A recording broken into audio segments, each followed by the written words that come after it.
Councilmember Moore, do you have an announcement? Yes, sir. Thank you, Chair. I appreciate that very much. I wanted to let council members know I distributed some information on your desk about 8 things to know before you sell your home to constituents. I know a lot of in my area have complained about being harassed by mail, by, predatory individuals about, how to sell your home. And so I'm hopeful that this information is helpful to your constituents. This information was given to me by a coalition of churches in the South Nashville area, and also on the back is what a tenant needs to know. What are your rights if your landlord is selling the property and making you move?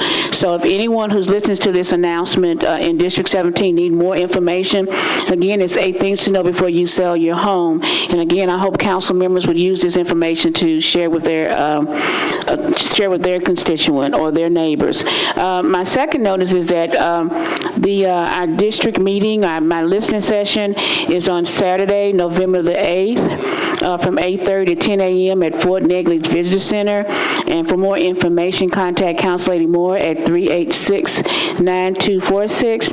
My special guest at this meeting is Councilor at Large Megan Berry. Again, the district meeting is Saturday, November the 8th, from 8:30 to 10 a.m. Also, too, I just received this, is that on Saturday, December 13th at the Tennessee State Fairgrounds at the Vaughn Building at 9 a.m., they're hosting their annual Metro Retirees Association Luncheon. So if you are a Metro retiree and you get this invitation, please come out and enjoy a great Christmas luncheon that is hosted every year by different different department heads for Metro. That concludes my announcement. Thank you, Chair. Thank you, Councilmember Moore. Councilmember Holloman, you're recognized. Thank you, Mr. President Pro Tem. I just want to let everybody in my Sylvan Heights neighborhood know that there will be a community meeting tomorrow night, Wednesday at 5:30 at the church at the corner of Park and 37th Avenue to discuss the redevelopment of that church site and some adjacent property. Again, that's tomorrow night at 5:30 at the church at the corner of 37th Avenue and Park Avenue in Sylvan Heights. If you have any questions in the meantime, feel free to email me at jason.holloman@nashville.gov, and we will talk more about that rezoning as it proceeds. Thank you. Thank you, Councilman Holloman. Council Lady Dow. Thank you. I want to thank all of our neighbors out in Southeast Nashville for coming out last Thursday. We had one of the first of 3 meetings to discuss the development off of exit 60 and Hickory Hollow Parkway. I want to remind neighbors that this Thursday we will have our second meeting. The meeting will begin at 6 o'clock, and the meeting will be held at Lakeshore Christian Church on East Belforge Drive, 5434 Belforge East. The meeting will start at 6 o'clock. You don't have to live in District 32 to attend this meeting. If you have any interest in what's going on in the Hickory Hollow area, the Bell Road area, please come out and join us. This will be the second of 3 meetings that we will have to discuss a proposed development project off exit 60. So please come out, share your input, and as we go through this process and move forward. Thank you. Thank you, Council Lady Dow. Councilman Stanley. Thank you, Mr. President Pro Tem. I just want to let everyone know in District 14 that I will be sponsoring a community meeting right after the New Year. I'll let the Thanksgiving and Christmas holidays proceed. But after the New Year, I'm going to invite to this community meeting representatives from the State Department of the Fire Marshal's Office, as well as the Metro Fire Marshal and the Codes Administration, which has the ultimate authority to control the explosives that are given or granted permission. Developers are granted permission to use explosives in developments. There is a number of developments throughout Davidson County, but there is one in District 14, that's Stonehall Park at Ravenwood, that is being built, but there are a number of homes that are contiguous with this development. And there are 1,375 homes on 426 acres in the Hermitage Hills and Stones River Estates subdivisions, and they are being, I've had a number of telephone calls that have said that they have had damage done to them by the explosives, by the repercussions that are felt by the explosive set-offs in the Stone Hall Park as it's being built. So I will invite also the representative, the developer, Philip Spilders, the developer of that subdivision, Stone Hall Park, and I will also invite the local media, because I want everyone to understand that they have a responsibility. If they are developing new developments in Davidson County, they have a responsibility to protect the rights of the homeowners that already exist in this community. One other thing I would like to say is that on Friday, October the 17th, I received this in the mail. This is a pamphlet that's given out by Nashville Council Next 50 team. And it provides information that is very, very manipulated by that team. I'll just give you a couple of examples. It compares the city of Nashville, which is a 40-member council, with a number of other cities. But I looked up these cities, and I've spoken with these cities. I'm very familiar with these cities and how they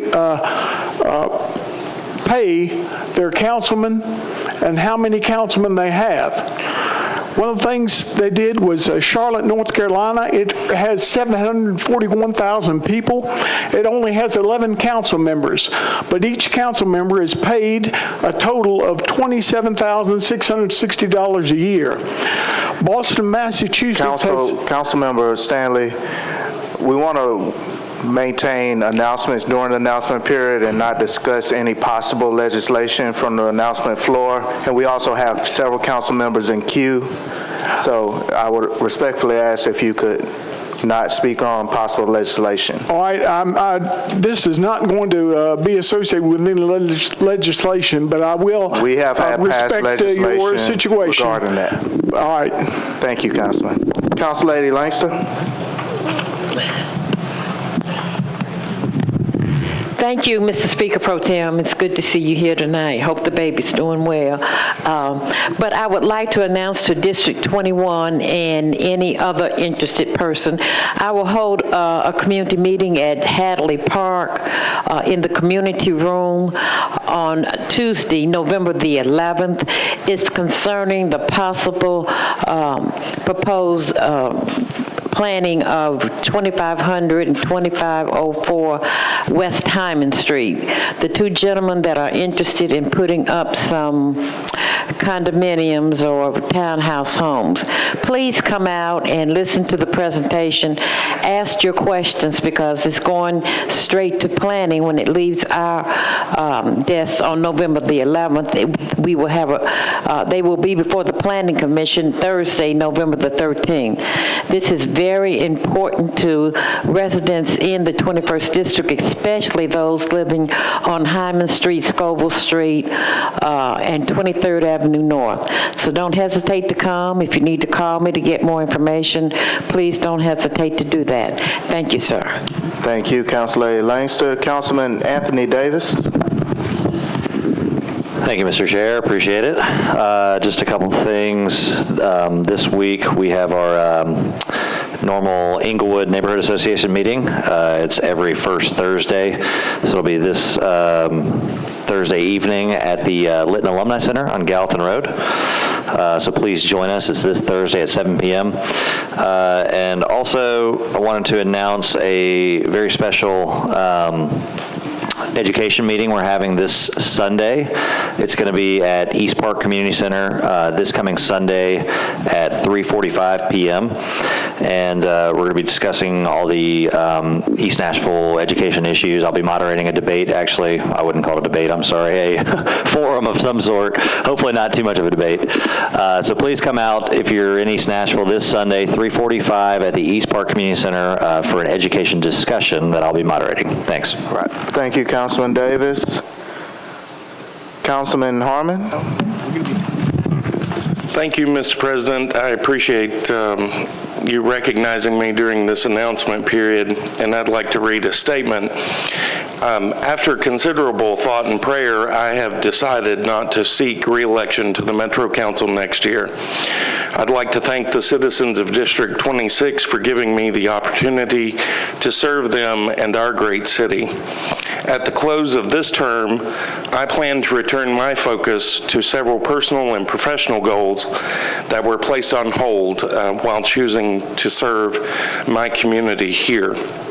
I'm proud of what we've been able to accomplish together in District 26, including the Harding Place and Elysian Field sidewalk projects, renovation of the Norman Binkley Elementary School, a matching funds grant from Metro to aid in the zoo's future expansion, a gang injunction making the Paragon Mills and Providence parks safe once again, and grant money to help the Creve Hall Elementary School build an outdoor classroom and learning garden. I look forward to serving the needs of District 26 for the next 9 months, and I'm excited about the path of progress that we're currently on.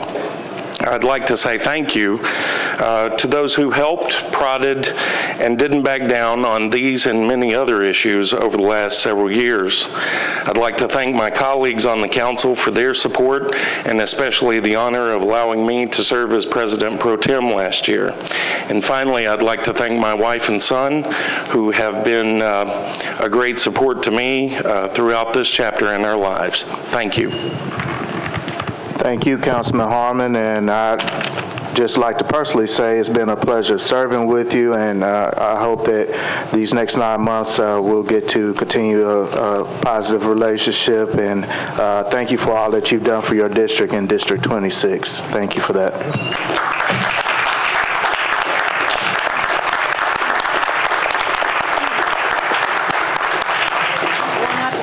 Council Lady Johnson. Thank you, President Matthews. District 29, many of you have received an email regarding our upcoming planning meeting for our annual district Christmas party. This is scheduled for this Saturday, November the 8th, and we will meet at 9:30 a.m. at the First Tennessee Bank Nashville Conference Room. The Christmas party will be held the first Saturday in December.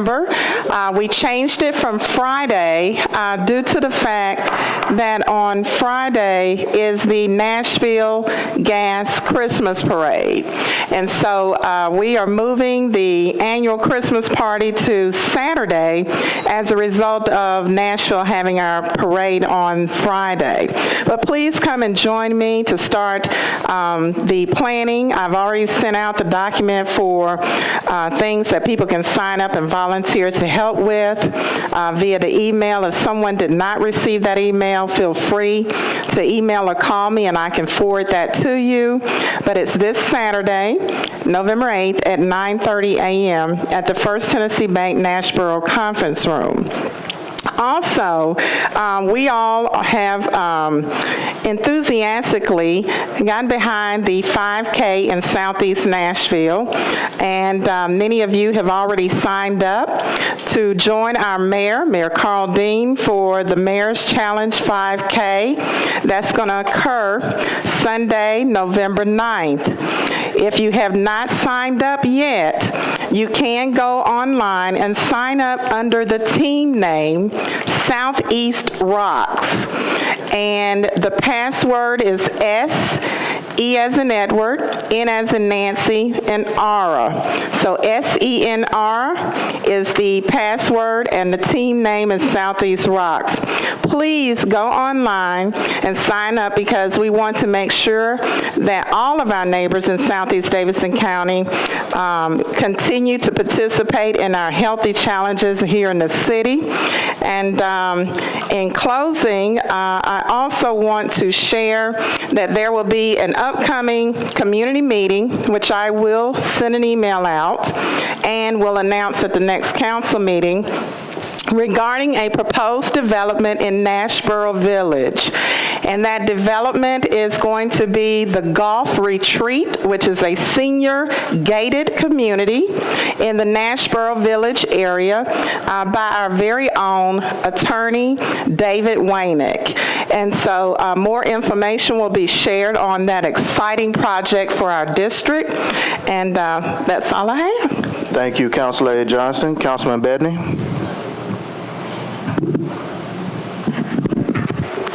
Thank you. I wanted to repeat what Council Lady Dowell had mentioned before about the community meetings on November 6th and on November 17th at Lakeshore Christian Church at 5434 Bell Forge Lane East. And the reason I'm repeating that is because this amazing project that might be happening there is right next to my district. So if anybody in District 31 is happen to be watching, I highly encourage you to try to attend these meetings at 6 p.m.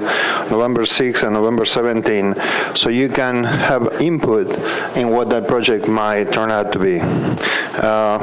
I got some phone calls regarding heavy trucks traveling in the narrow roads in District 31, and I got in touch with the commander at the South Precinct, and they had been in contact with the people that are building Concord Road, and we're hoping that they will route those trucks through Nolensville Road to avoid the narrow, small roads and try to make it safer for people to go around those streets.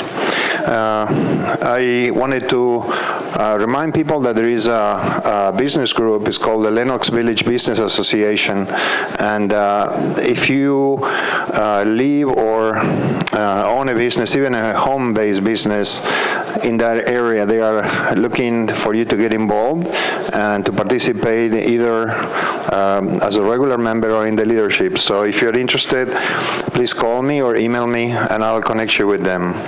I wanted to give my I'm very sorry. I learned today that there was an accident on Ocala and Nolensville Road where one of the drivers died, and so my thoughts are with the family of the people that died, and just wanted to make sure that I'm going to get in touch with the commander and find out who the victim was and see if we can help the family in any way.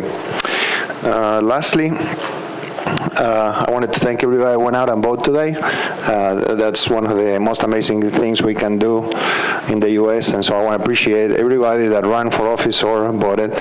And lastly, I want to second what my peers said there about the information that is being shared regarding the size of the council. I know you said that it was... if we could respectfully not discuss anything that may be pending legislation or come it's before. not a pending legislation. I disagree with you, and I hope that people that are listening... It's going to be on the ballot, it's legislation, so we have other council members in the queue. They can get in touch with me. Thank you.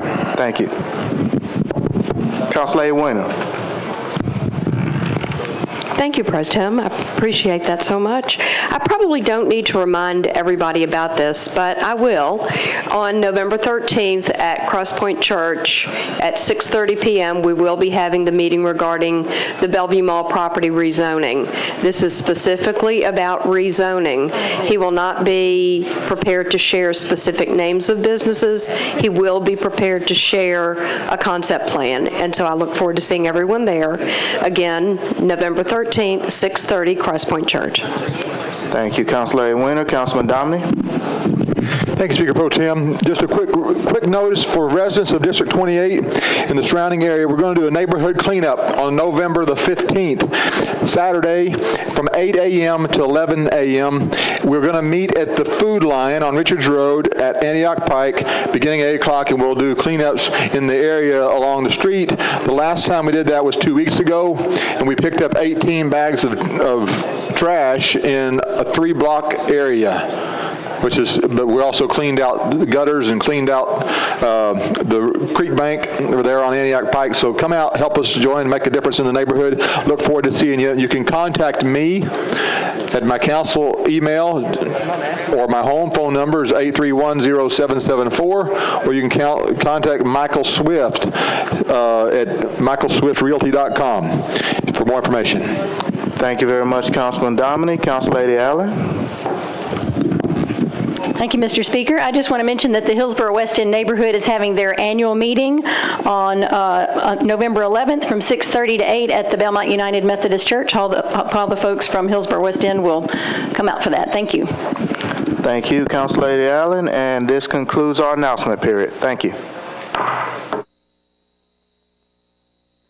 Everyone to stand for the invocation and remain standing for the Pledge of Allegiance. Tonight's invocation is being offered by Tyron Carter of the Mount Zion Baptist Church. He is the guest of Council Member Karen Johnson. Let us pray. Father God, we thank you today. God, we thank you for your grace. God, we thank you for your mercy. God, we thank you for this day of unity, Father God, as we come together for the agenda of your will. That, God, that there be peace in this room as, Father God, that your will be done. So, Father, we thank you for every elected official. God, we thank you for every person here this tonight, that, Father God, that your will be done. And so, God, we give your name the glory, for it is so. Amen. I pledge allegiance to the flag of the United States of America and to the republic for which it stands, one nation, under God, indivisible, with liberty and justice for all. Without objection, we'll suspend the calling of the roll and ask the clerk to record the names of the members present throughout the meeting. Is there a motion to adopt the minutes of our October 21st meeting? Without objection, the minutes will stand approved as written. Madam Clerk, are there any messages from the mayor? There are no messages from the mayor. Thank you. I wanted to point out that on your desk you will find a proposed rule change that we will be voting on at our next meeting. It is there for your review. I'd ask everyone in the chamber to find a seat, please. If you cannot find a seat, you will need to move to the mezzanine.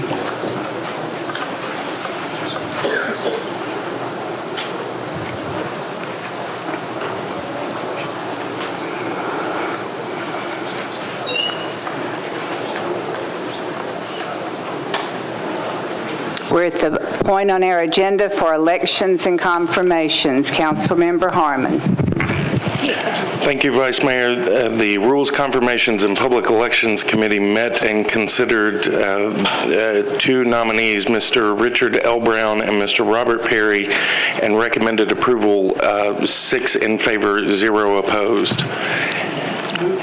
And is there a motion to elect them by acclamation? We have a motion and a second. All in favor, please say aye. Opposed, no. Motion passes. Councilmember Harmon.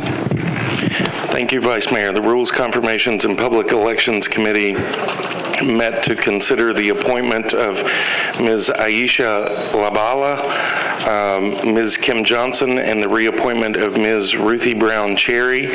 All were approved, 6 in favor, 0 opposed, and I would move their approval. We have a motion and a second. All in favor, please say aye. Opposed, no. Motion passes.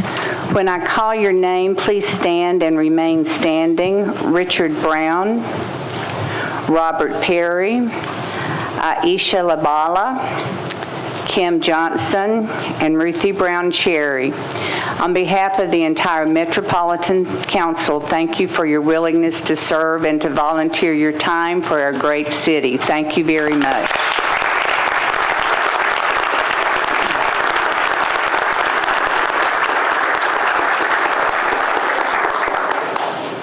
We are now at bills on public hearing. The first one is BL 2014-896, changes 238.26 acres from RS5 to SP zoning for various properties south of Douglas Avenue to allow detached accessory dwelling units with all other standards of the RS5 district.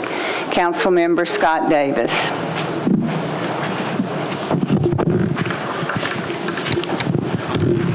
Thank you, Vice Mayor. I'd like to move to open the public hearing. Please raise your hand if you're in support. Thank you. Please raise your hand if you're in opposition. Let's see. Anyone in support wishing to speak, please line up at the lectern and state your name and address.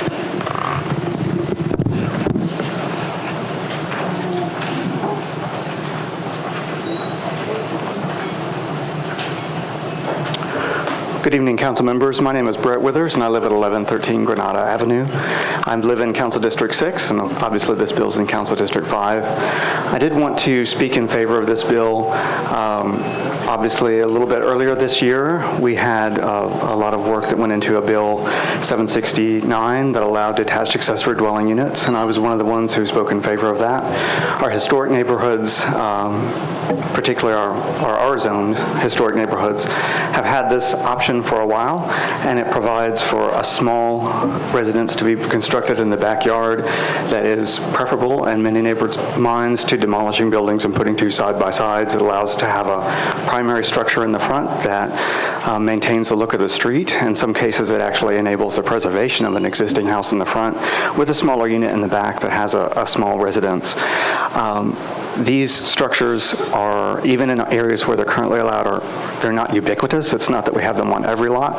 They are a little bit expensive to build, but they do provide a good option. And in terms of speaking of affordable housing in the neighborhood that I live in, most people their only option is to rent an entire house, and to rent a house in my neighborhood is about $1,600 a month, whereas to rent an over-garage apartment is about $800 to $900 a month. So when we talk about affordable housing, we're not talking about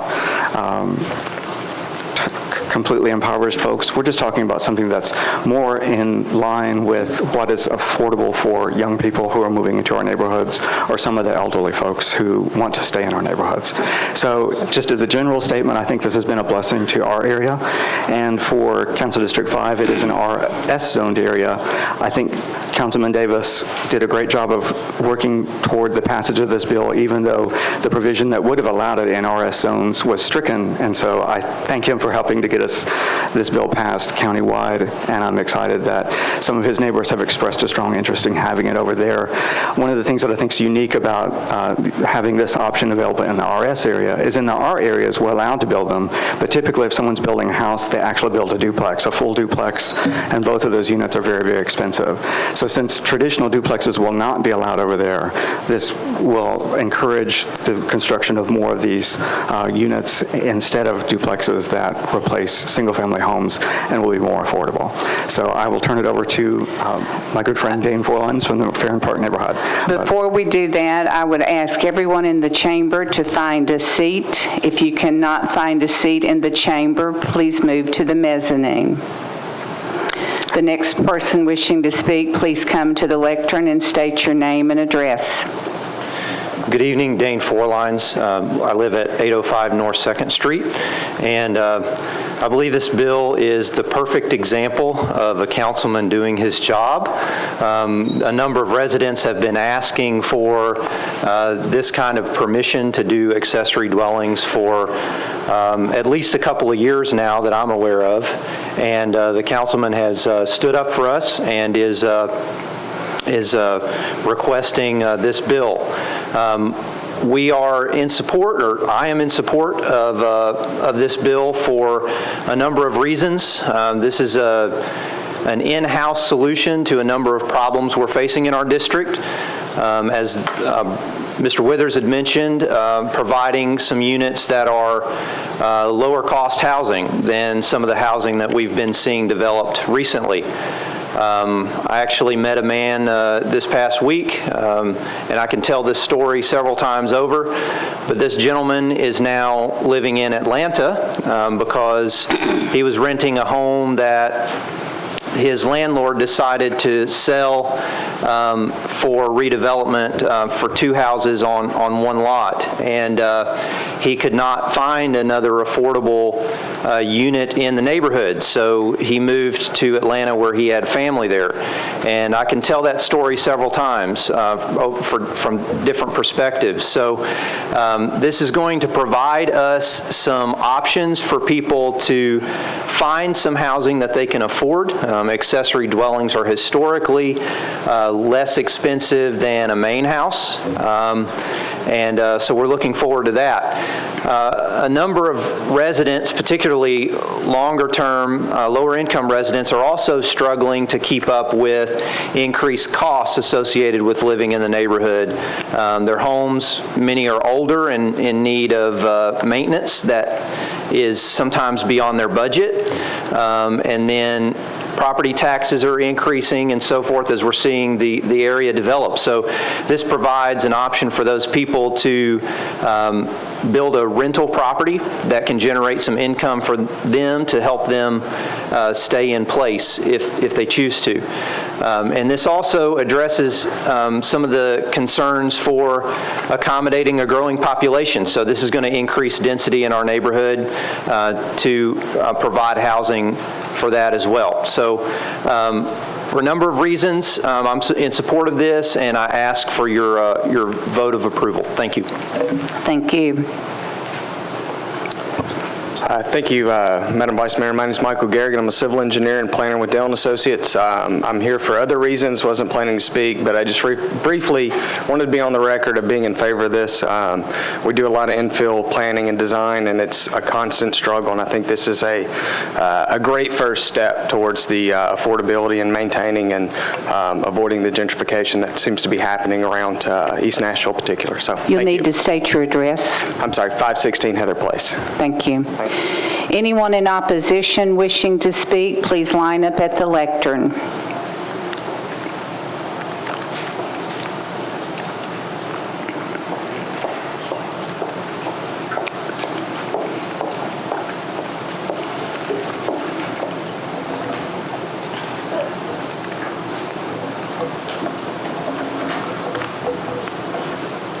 Good evening. My name is Lisa Spells, and I reside at 611 North 5th Street, 37207 in District 5. Council member Scott Davis is our district leader. I am in opposition of the ordinance. I've taken the time to review the packet. There are several errors in it, and I'd like to address them all. If, Madam Chair, I run out of time, I do have a presentation for you if you'd like to have a copy, and I'll list everything. If you have copies, please give them to the Sergeant at Arms.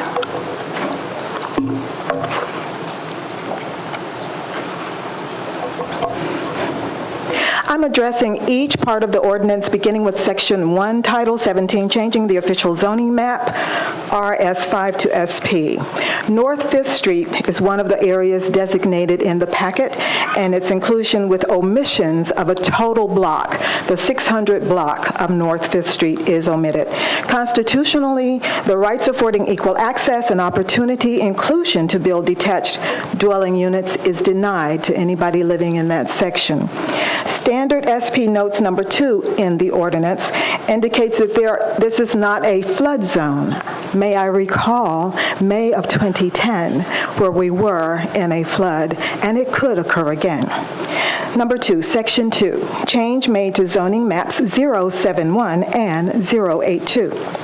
Detached accessory dwellings permitted. Number 1, improved alley abutting the rear, or these are the standards that are used for allowing these units, improved alley abutting the rear, or side property line, or 15,000 square feet lots. The standard compliance is 1 curb cut from public street. Property has side property lines and street parking availability. 611 North 5th Street is the house that I'm going to use in the 600 block to show that it meets the standards. The map 082-07 is part of the packet. The parcel 049-200 has been completely left off the listing of the homeowners who can participate in this process. It possesses approximately 13,598.2308 square feet. This is not calculated by a certified surveyor, but when I spoke with Tony at the Registry of Deeds, none of these plots have been identified with square footage, but most of them have sufficient numbers if you're looking at your 10,000 square feet recommendation. These lots are omitted from change, denying constitutional access, equal access, and opportunity to construct detached accessory dwelling units, thus affording another form of income. Thank you. You're welcome. Seeing no one else wishing to speak, I declare the public hearing closed. Councilmember Scott Davis. Thank you, Vice Mayor. And I would like to ask the Planning Department a couple of questions. I'm sorry, I'd like a motion to close the public hearing. Motion for move approval. We have a motion and a second. Councilman Davis. Okay. Just a brief question, and John Cooper, you may be able to answer it also. Sorry, I didn't mean to get ahead of myself. How was the filing of this bill paid for? Who paid for it? Is this the one? If you will recall, as part of the fiscal year budget approved in June, the council appropriated some money to the planning department to be used for rezonings initiated in each district. Each district council member had one rezoning for the fiscal year where the filing fees and notice costs would be covered by that money appropriated by the council. Okay. Thank you. I'd like to move approval with a brief explanation. All the time in our neighborhoods, we try to find solutions to help people who are less fortunate. Our seniors, and also those of us who can't afford some of the great housing we have. I am planning on deferring this bill on 3rd to make some amendments to see if we can include some parcels who may have been left out. But more importantly, a lot of those parcels that were left out, were in areas that may have a commercial and multifamily. We need to move this bill forward because it's helping the regular citizen. I have 30 of these structures who cannot pull permits to repair them, and they're just sitting in the back of people's homes, and a couple are dilapidating right now. But more importantly, it's the right thing to do, and I just want to move approval. Thank you. Councilmember Claiborne. Thank you, Vice Mayor. We had an email earlier today that indicated there's only been one community meeting concerning this. And when you look at the number of properties that are involved and the size of the area, that concerns me, and I just wonder if the sponsor could respond to that. Councilman Davis. Well, one of my neighborhood association heads was here and spoke in support. We've had several meetings throughout the years. This is something we've been wanting for a while. We had a major one at the East Precinct. Before, we've talked about them several times in my Cleveland, McFerrin meetings. And part of my reason for the deferral on 3rd would be to have a couple additional meetings. And more importantly, right now, we can always have more meetings, for anything, but there will be additional. And we've met several times over the years. And some of the people who may have just attended one meeting may have forgotten we had a district-wide meeting, which a couple of you council members attended, where this was talked about also. So we can probably have a couple more, and I'm knocking door to door, talking to people who have these dwellings either there or wanting them, and neighbors who even don't want them. So thank you, Councilman Claiborne. I would just remind everyone this is public hearing. Councilmember Stanley. Thank you, Ms. Vice Mayor. I'll just mention that I have questions about this development because this rezoning, because primarily this is a very small parceled development, but it encompasses a large number of acres. And what's more, the individuals that live in these homes, this residential district, there is no guarantee that they will maintain their residences. And in fact, I want to know who is going to be responsible for making sure that these detached buildings that are going to be used as residents will be used as residents, that a homeowner that owns the home that sits on the parcel, if that homeowner is a corporation or an individual that is outside of Davidson County or outside of Tennessee, they only look upon this home as a benefit for themselves. And so they will, a lot of times, rent the home, but also access the accessory building as for commercial usage. I want to know what guarantee we can have that the individuals that live in this subdivision are going to have, that there is not going to be any commercial or commercially related development that will be infiltrating into this subdivision and down zoning and down valuing the property. So I want to know that. I think there are a number of questions that need to be answered, and I can't support this as long as these questions are not answered. There has not been a lot of individual or citizen input or involvement in this rezoning process. So I cannot support this at this time. Thank you. Councilmember Gilmore. Thank you, Vice Mayor. I had a question for planning. I was, based on the last constituent that had made the comment, I was wanting to know where 611 North 5th Street was in relationship to all the other parcels that are being rezoned. Give the map. I don't know the addresses. Can you bring the map up? Outside of the boundary.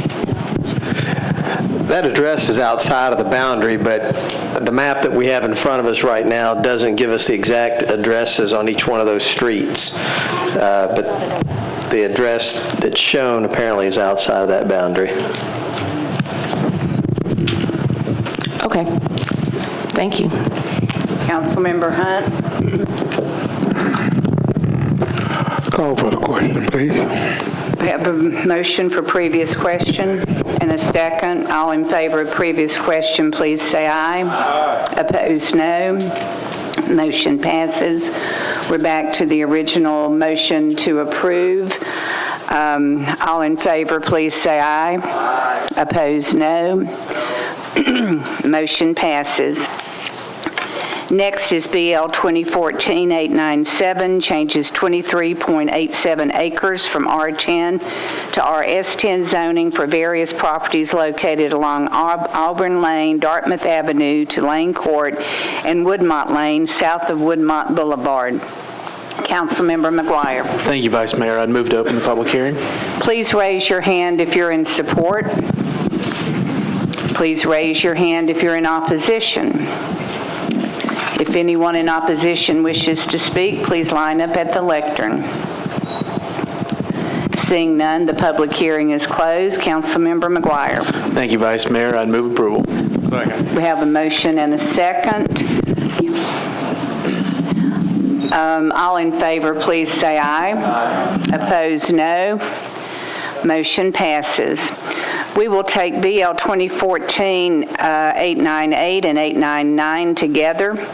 898 changes 1.47 acres from CF to SP zoning for properties located at 1707 Broadway and at 109, 115, 119, and 121 17th Avenue South to permit a mixed-use building of up to 25 stories in height.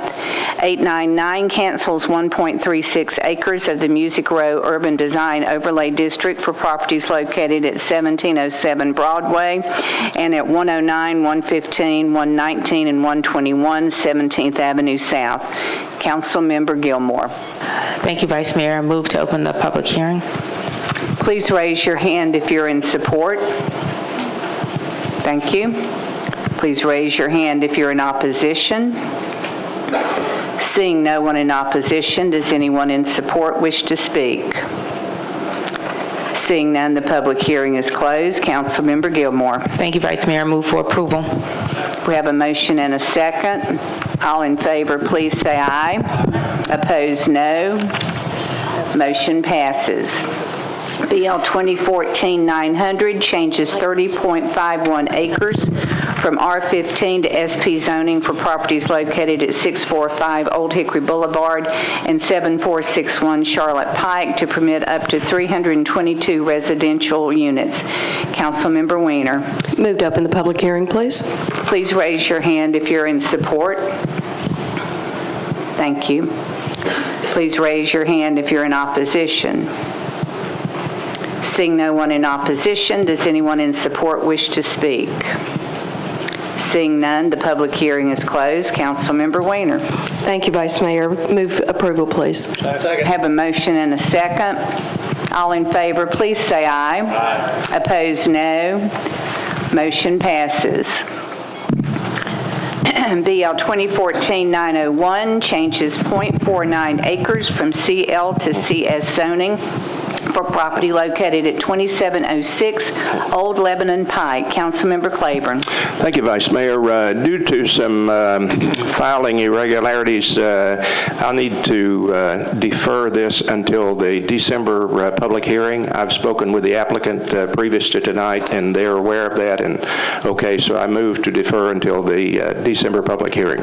We have a motion and a second. All in favor of the deferral, please say aye. Aye. Opposed, no. Motion passes. BL 2014-902 amends 1.08 acres of the specific plan disaster for property located at 5828 Nolensville Pike to permit CS sign standards and an LED sign. Councilmember Blaylock. Please open the public hearing. First, we'll need to see the slides from planning. BL 2014-902 is a request to amend the Nolensville Pike Car Wash. The request is to permit CS sign standards, including an LED sign, and the Planning Commission recommendation was to disapprove. When the council bill was adopted, it had a condition in it that included signs to comply with CL sign standards, which does not permit an LED sign. This shows the existing sign that's been constructed on the property. The policy for the property is T3 Suburban Community Center, which supports a variety of signs that do not cause serious distraction and would not include LED signs. This is the sign as proposed by the applicant. Additionally, there was an amendment to the zoning ordinance that was passed in 2013 that dealt with a variety of auto uses, car wash being one of them, and it permits car wash in several zoning districts with conditions, and those conditions include not allowing billboards or digital signs. Again, the Planning Commission recommendations was to disapprove because it's not consistent with policy and circumvents the existing zoning requirements for car washes. Please raise your hand if you're in support. Thank you. Please raise your hand if you're in opposition. Seeing no one in opposition, does anyone in support wish to speak? Please line up at the lectern. State your name and address, please. My name is Steve Griffith, 2009 Lynnhaven Court. I'm the owner of the car wash, and we've had several safety issues that not having proper signage there has afforded us. There's two Walmart entrances on both sides of ours, so we have a lot of people who think they're pulling into the Walmart, and they pull into our car wash because signage is very limited there.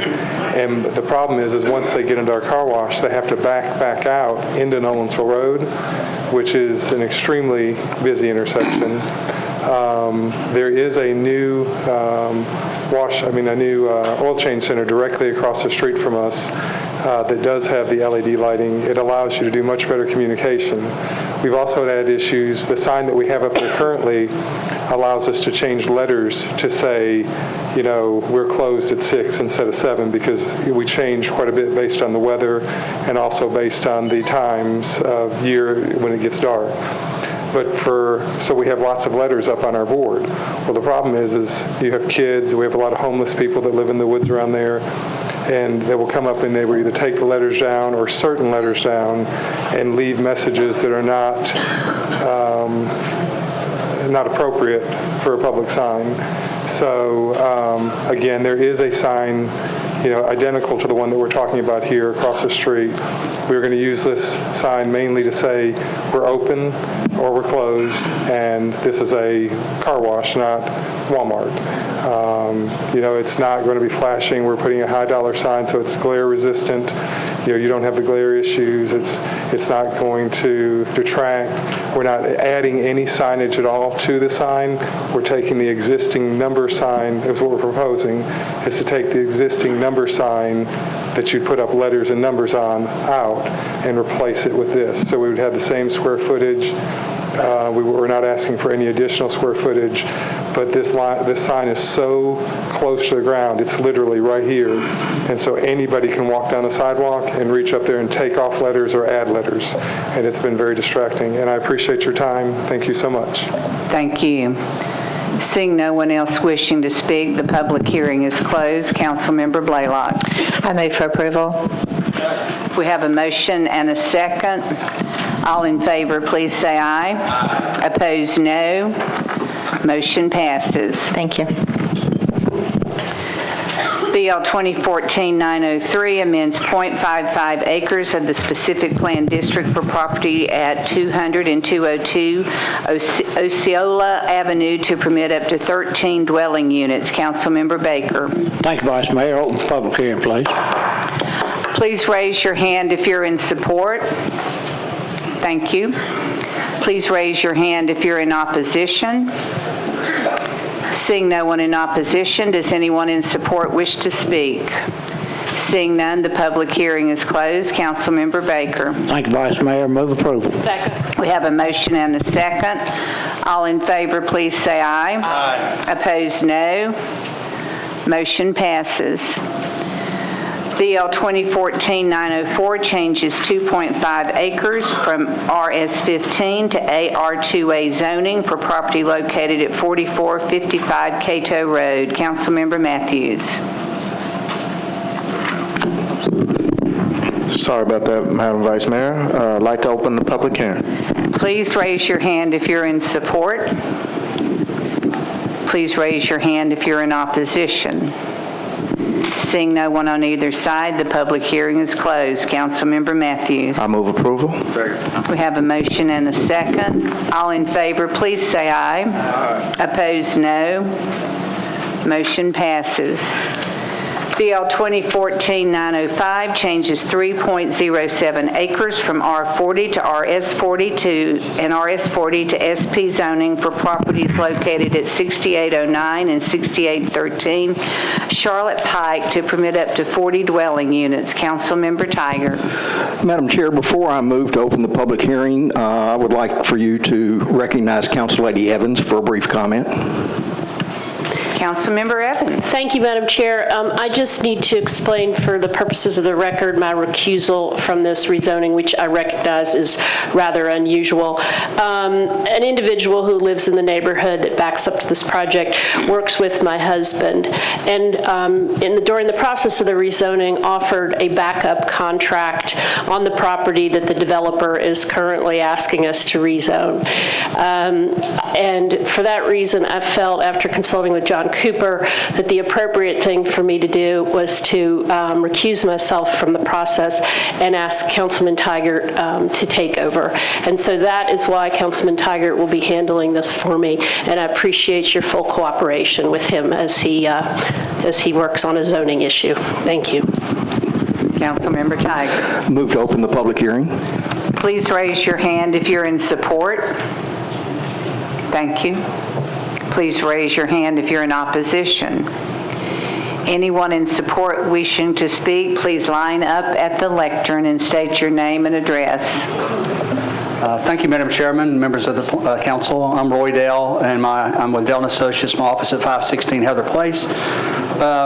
This zone change is on a piece of property across from Nashville West.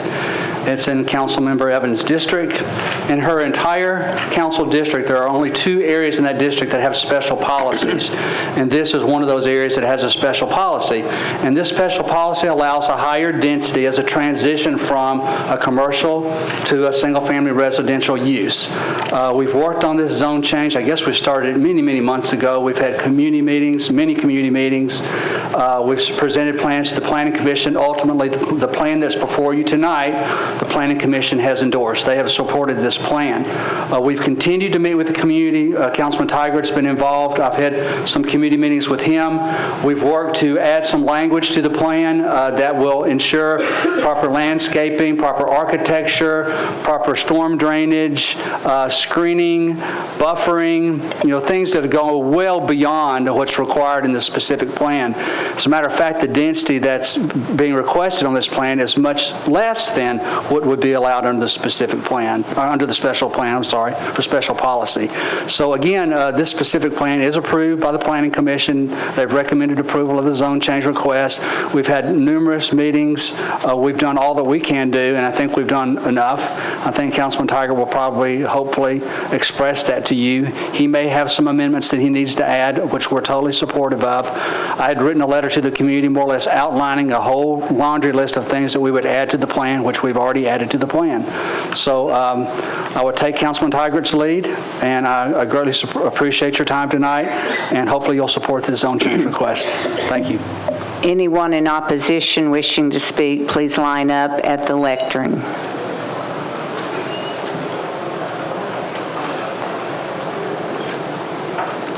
Please state your name and address.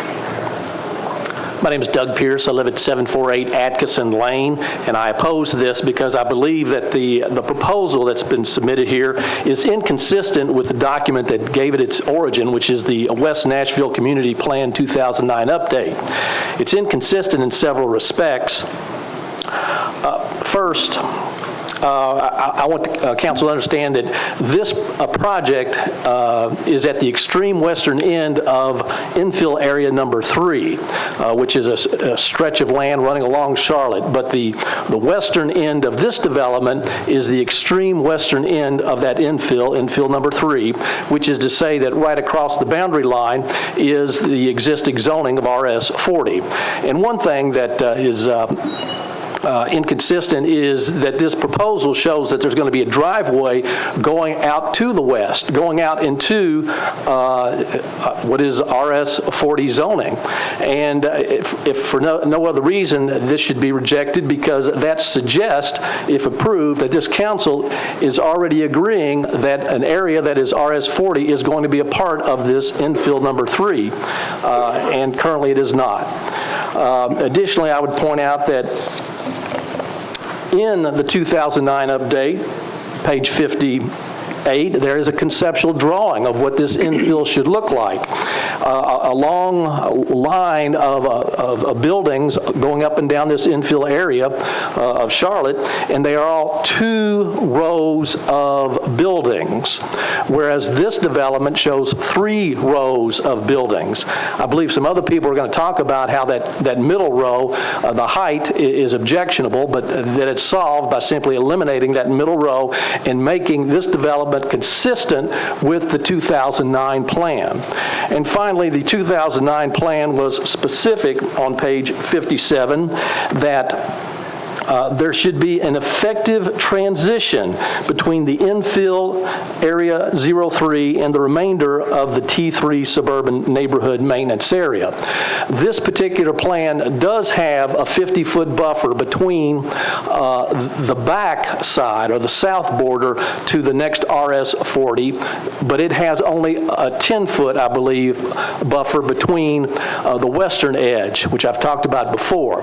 And therefore, it needs to have the 50-foot buffer on every area that borders the existing RS 40 before this is something that many in the neighborhood would agree to. And for these inconsistencies with the West Nashville Community Plan 2009 update, I would oppose this and request the council to reject it as it is. Thank you. Hello. My name is Kathy Baker, and I live at 6811 Fleetwood Drive. Several years ago, I was asked by the leaders of our city to volunteer my time for months to help write the West Nashville Community Plan. I oppose the development before you today because I feel it is not consistent with the policies set forth in the plan that we created as a community. In our process of developing the West Nashville Community Plan, the special policy area along Charlotte Pike was the focus of intense scrutiny and lengthy discussions. Every effort was made on this stretch of land to protect property values, block the neighbors from the intrusion of the development, and not compromise our quality of life.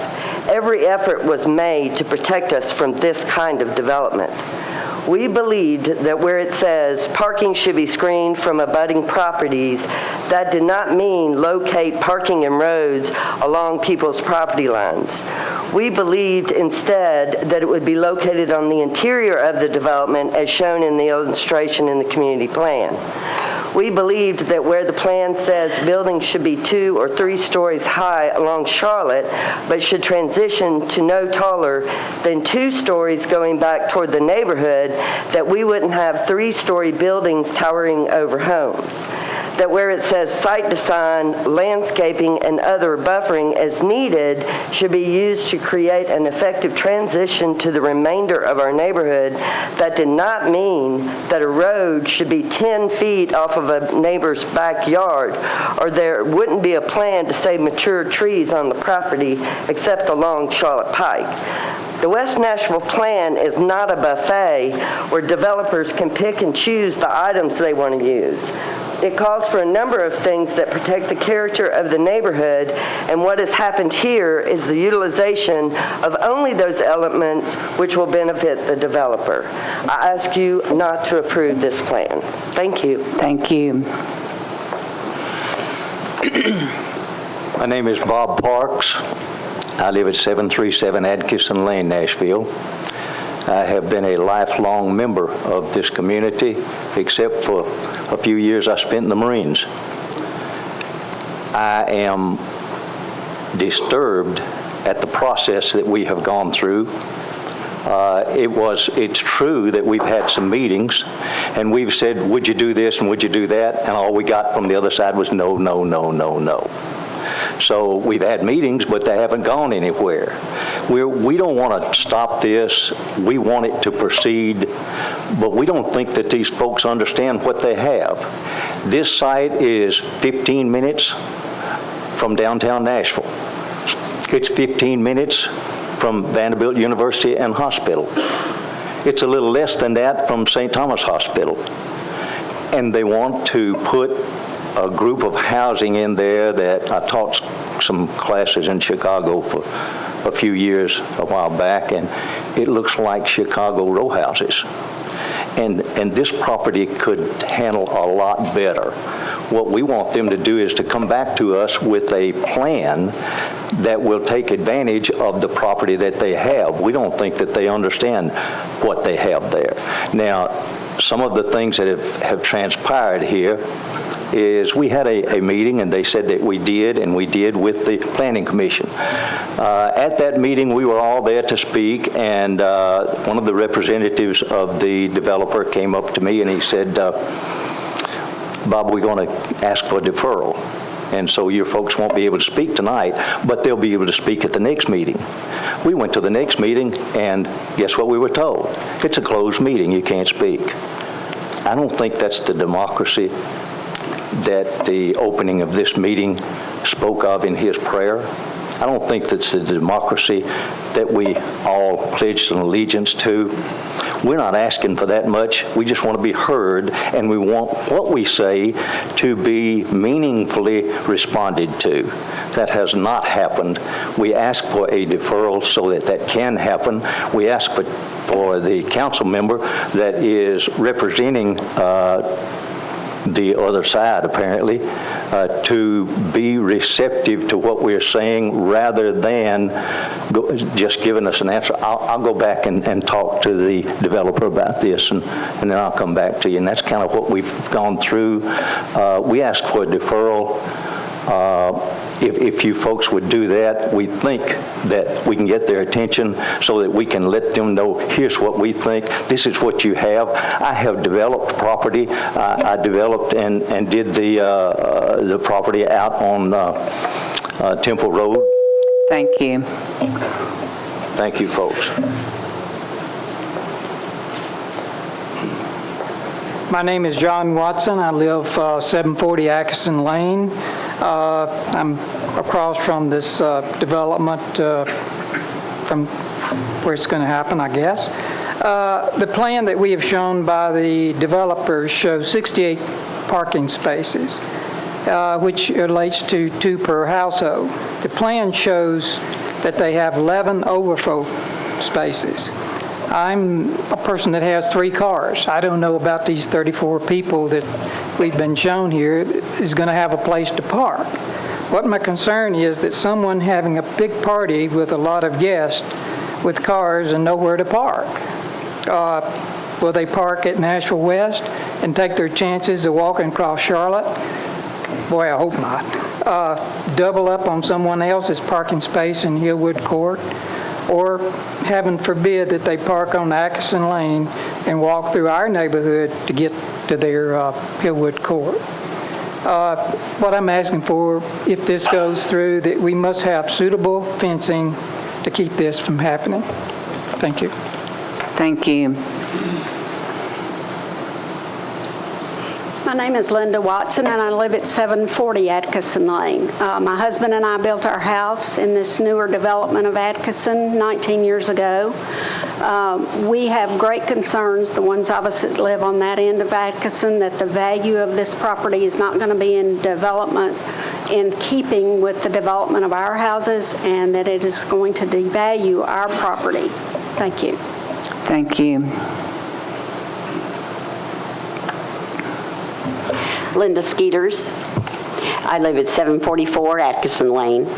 I am against the current proposal for Hillwood Court. Hillwood Court, the property they're talking about, is directly across from the Target end of Nashville West, so that you can get oriented here. There's entirely too many units, too close to a high-traffic, bottlenecked area on Charlotte Pike. The best use for this property and the overlay would be for the city to purchase this property, to widen Charlotte Pike, to widen and to improve the infrastructure, and this would alleviate the current traffic congestion onto a 2-lane main corridor into the city. Thank you. Thank you.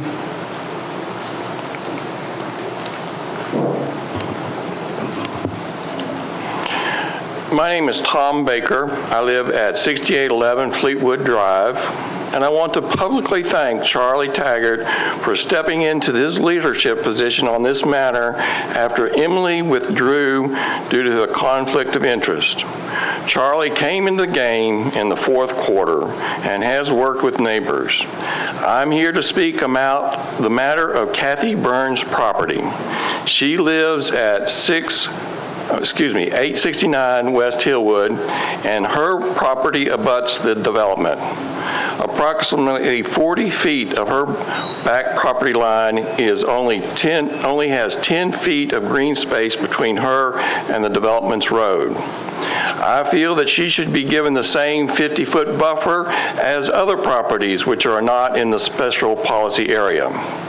She has been given assurances that this problem will be addressed, but the developers continue to maintain that anything bigger than the 10 feet green space will destroy the plan.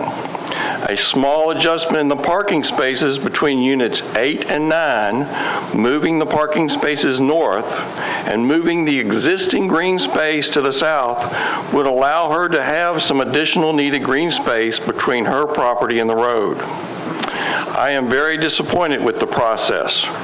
Prior to the Planning Commission hearing, the neighborhood was promised that future compromises would be made to meet the neighbors' concern.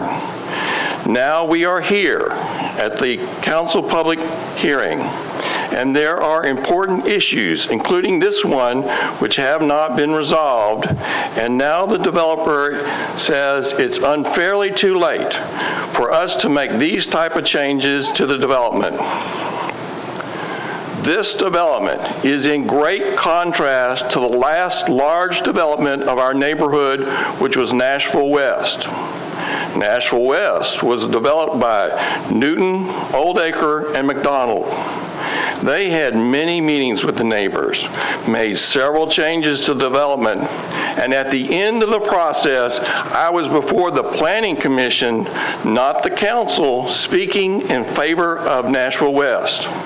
I ask you that this matter be deferred until the neighbors and the developer can resolve some of the more important issues. Thank you. Thank you. Good evening. My name is Mike Ireland. I live at 972 Davidson Drive.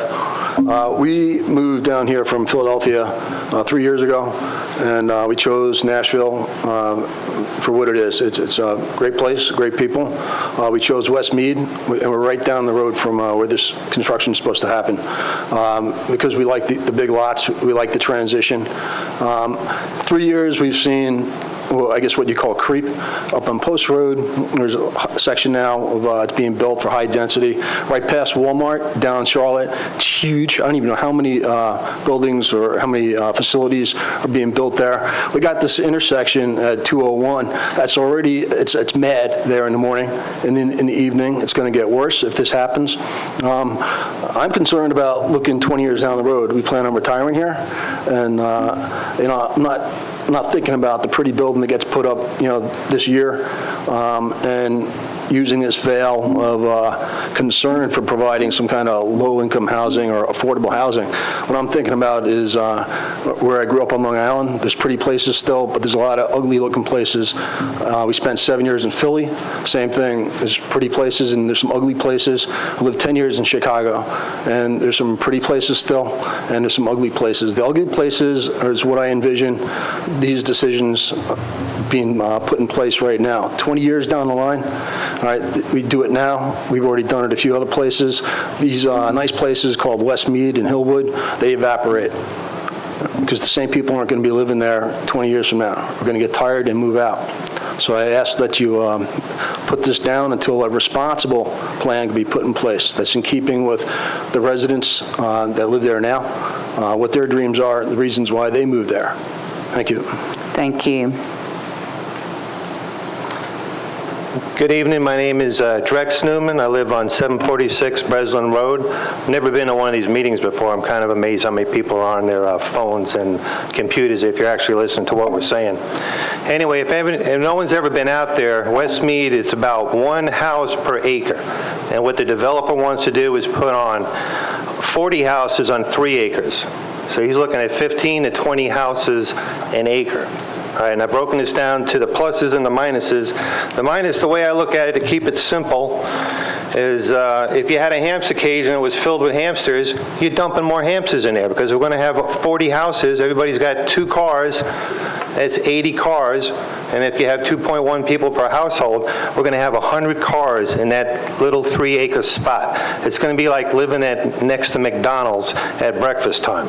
You're going to have all these people going to work or going to school and everybody leaving. So one of my concerns is the traffic. I'm against this thing because of the traffic. The home population, I'm against it for the runoff water because you're going to have to raise the ground, put the houses up, all that water is going to go somewhere. And if I was downstream from that lot, I'd be very concerned about the runoff water. Also the traffic. All the traffic's not going to go on Charlotte. They're going to be going down the side roads, which is where the rest of the community lives, on the side roads. I think everybody here has to deal with traffic in Nashville. We don't need more cars. We don't need 88 cars extra in our neighborhood. Also, you're going to have light pollution at night. You know, if you like to sit in your backyard and enjoy the view at night, now you're going to have a Walmart parking lot down the street because everybody's going to have their lights on along with the parking lot and everything else. So that's all the minuses. On the plus side, if you have 40 houses going for $400,000, which I heard somebody quoted another meeting, that's about $16 million. $16 million a developer's going to get.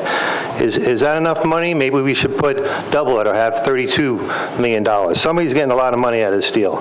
So the developer's making out, the builder's making out, the banker's making out, the people who are working there, who probably, if you speak to anybody in these job sites, are all day laborers, they're going to be making out. There'll be some tax money coming to the city, but I'm not sure if we're going to see it out of Westmead. So that's the plus side. In summary, I reject this idea. It's a bad idea, and if you haven't had the opportunity, just go out there and look at the area. It's a beautiful area, and if you're going to stuff all those houses in a little area, it's just not right. It's just not right. Thank you. Thank you.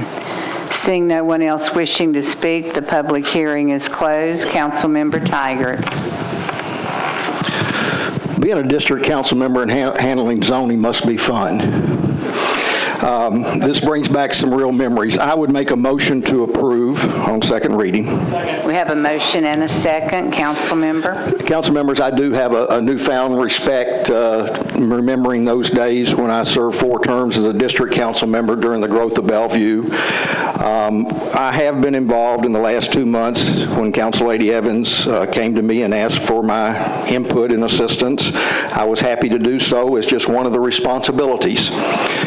I've been to 7 meetings in both group and individual settings with every affected property owner who has reached out and asked to meet. I've been on the properties that have been described to you.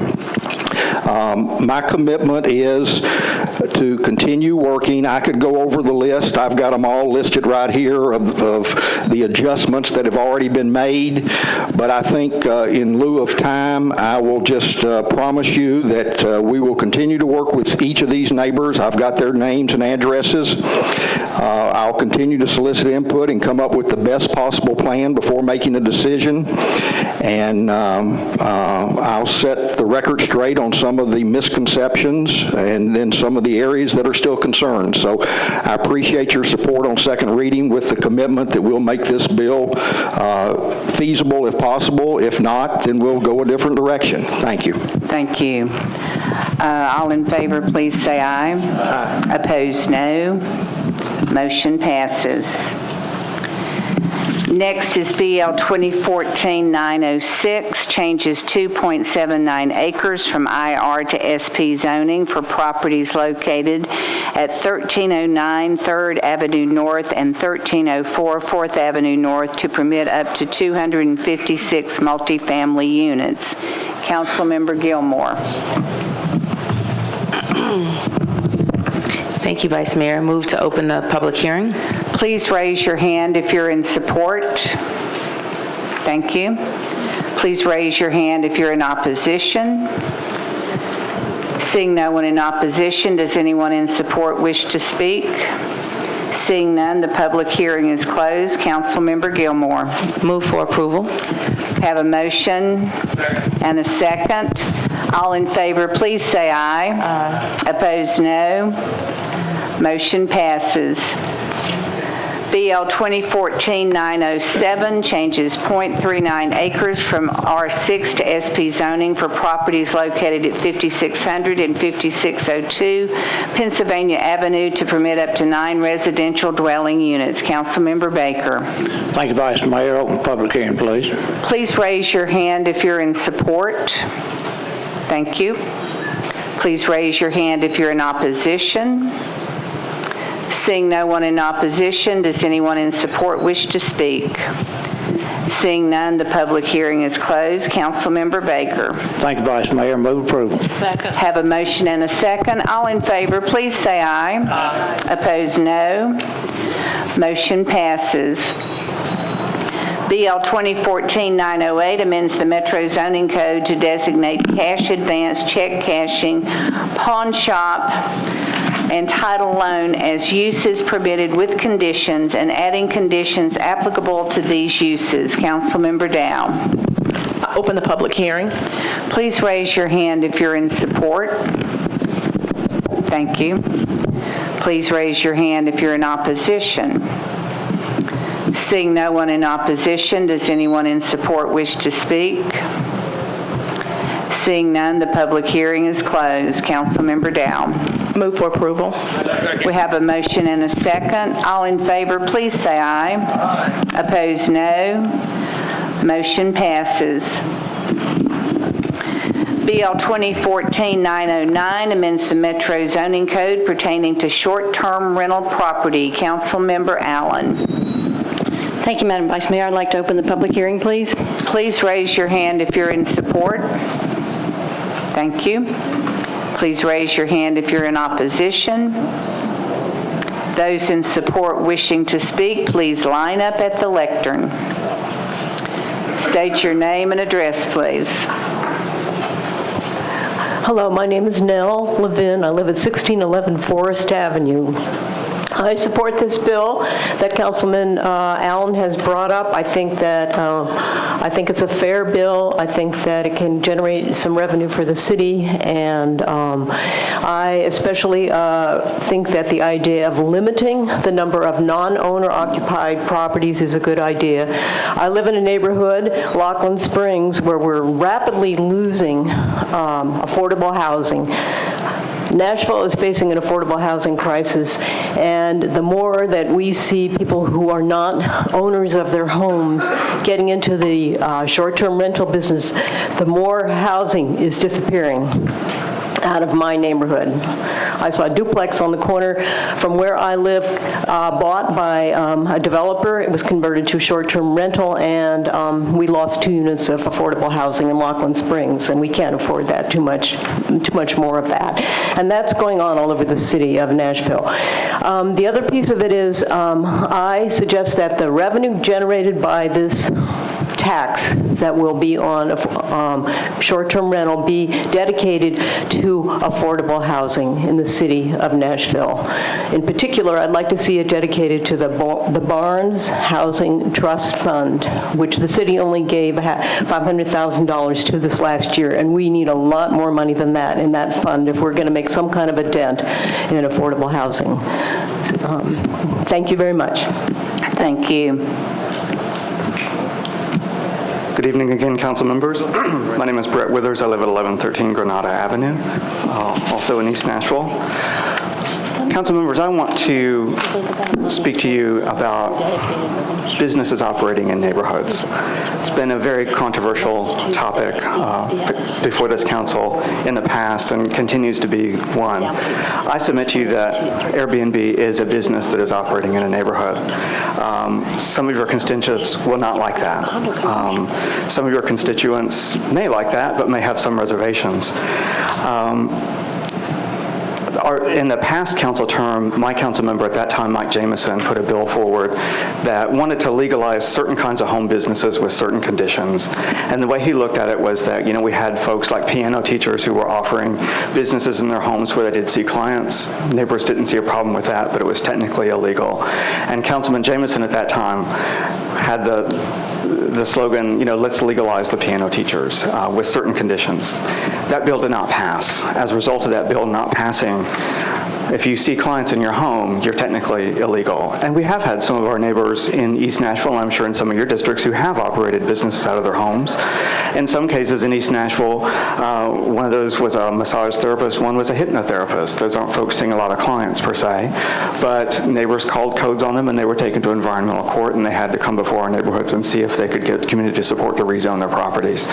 So that's a very drastic step. In the current council term, a bill was brought forward to potentially legalize recording studios. There's nothing more iconic to Nashville than recording studios. Most of your neighbors probably don't have any problem with recording studios at all, and yet even that bill was not able to pass.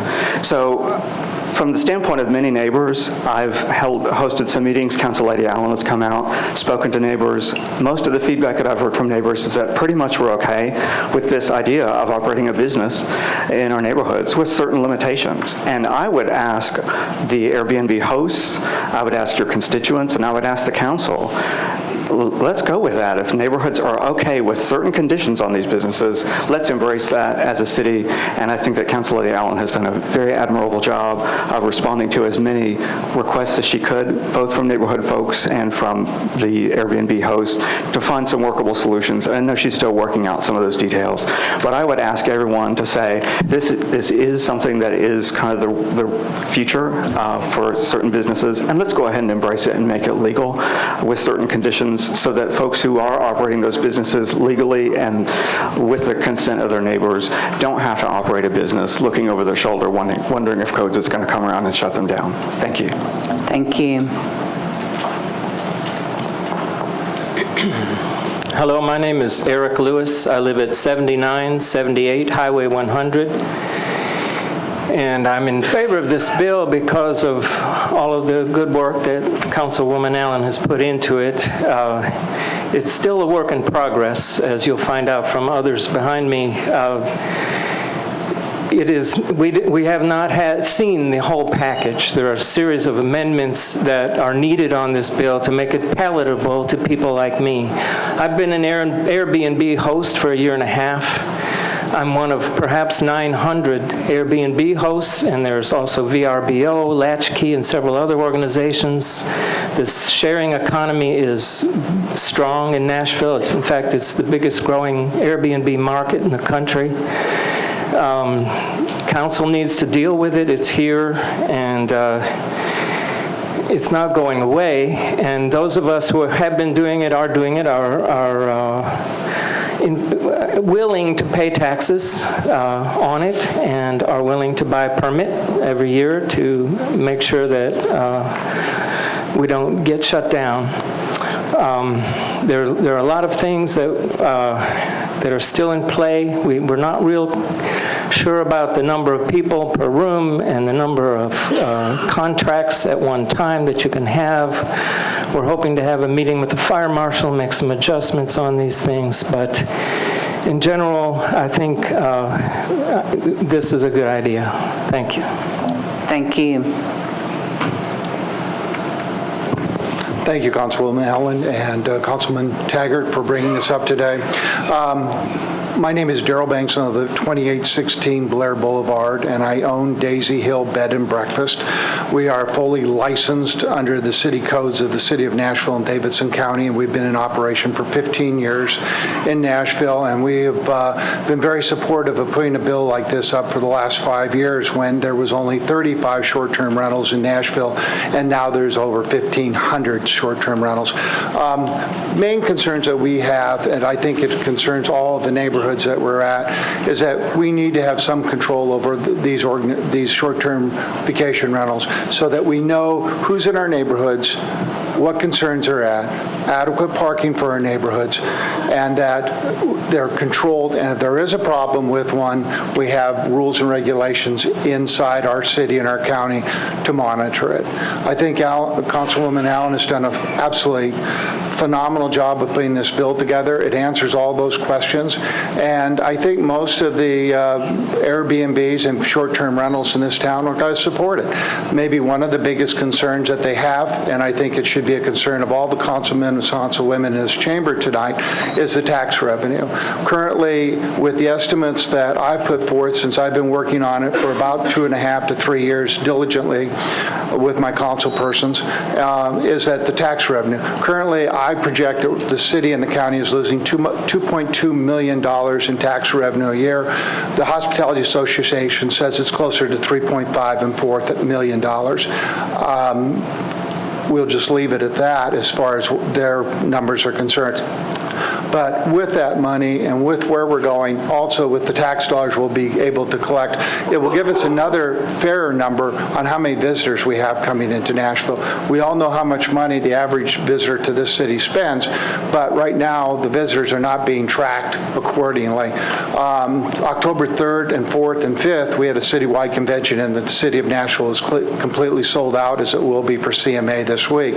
And there was currently 940 Airbnbs. Of those 940, 736 were rented out during that time period, and they range in rooms from 1 room to 5 rooms. So when you start looking at that many rooms being done, it's larger than the Omni Hotel is downtown, and we're missing the tax revenue. Plus, we have no controls of them in our neighborhoods. That tax revenue comes in. It also goes towards schools. It goes to our Convention Bureau and Convention Center for building tourism into this city, and I think it's something that we can't ignore. I think the bill is very fair, and all we're doing is making even playing field for the active Airbnbs that are licensed for the vacation rentals. Thank you very much. Thank you. Hello, I'm Tom Cash. I live at 3104 Ackland Avenue. I'm the president of the Hillsborough West End Neighborhood Association, and we have been following this issue for as long as Council Member Allen has been working on it. There have been numerous opportunities for input, numerous public meetings, and many other opportunities for rich debate. Our board of directors, after this long period of looking at this issue, has unanimously voted to support this legislation as long as it includes a limit on the number of non-owner occupied vacation rentals, whether that's by number per owner or number per geographic area, one or the other. We recognize that that STRPs fill a beneficial role in our city. We believe that it makes sense to have them register, obtain a permit, and follow some common sense guidelines. This is a move in the right direction for our city and for this growing industry. Further, we feel it's only fair that these businesses and their customers pay their fair share of taxes to support tourism and growth in our city. I know some who oppose this bill say that no one's really complained about the behavior of occupants, so why is this even an issue? Why change everything? Well, I think that's a simplistic approach, and the need for guidelines is so much more complex than whether or not lodgers are being noisy. This type of business, especially when there is no owner or resident on the property, allows commercial use on property zoned for residential use. There are more than a few of them. There are more than hundreds of them. The vast majority are responsible lodgers and managers of this property. Still, allowing them without codifying it flouts land use policy that you guys spend a lot of time and thought on. Why should we just say, let's not worry about this in this case? The best thing that we can do is legalize them and put a limit on the number of them where there is no owner on the property. In many neighborhoods like mine, we're already seeing increased demand for residential properties. There's call for more infill everywhere we can squeeze it in. To allow many of these properties to be used exclusively for commercial use can only increase that demand, that pressure for residences in these neighborhoods. So let's allow them. Let's set some common sense guidelines like the ones in this bill. Put a cap on how many commercially used properties we allow on land zoned for residential use. This bill strikes a good balance of this needed industry and maintaining areas meant for residential use. I urge you to support it. Thank you.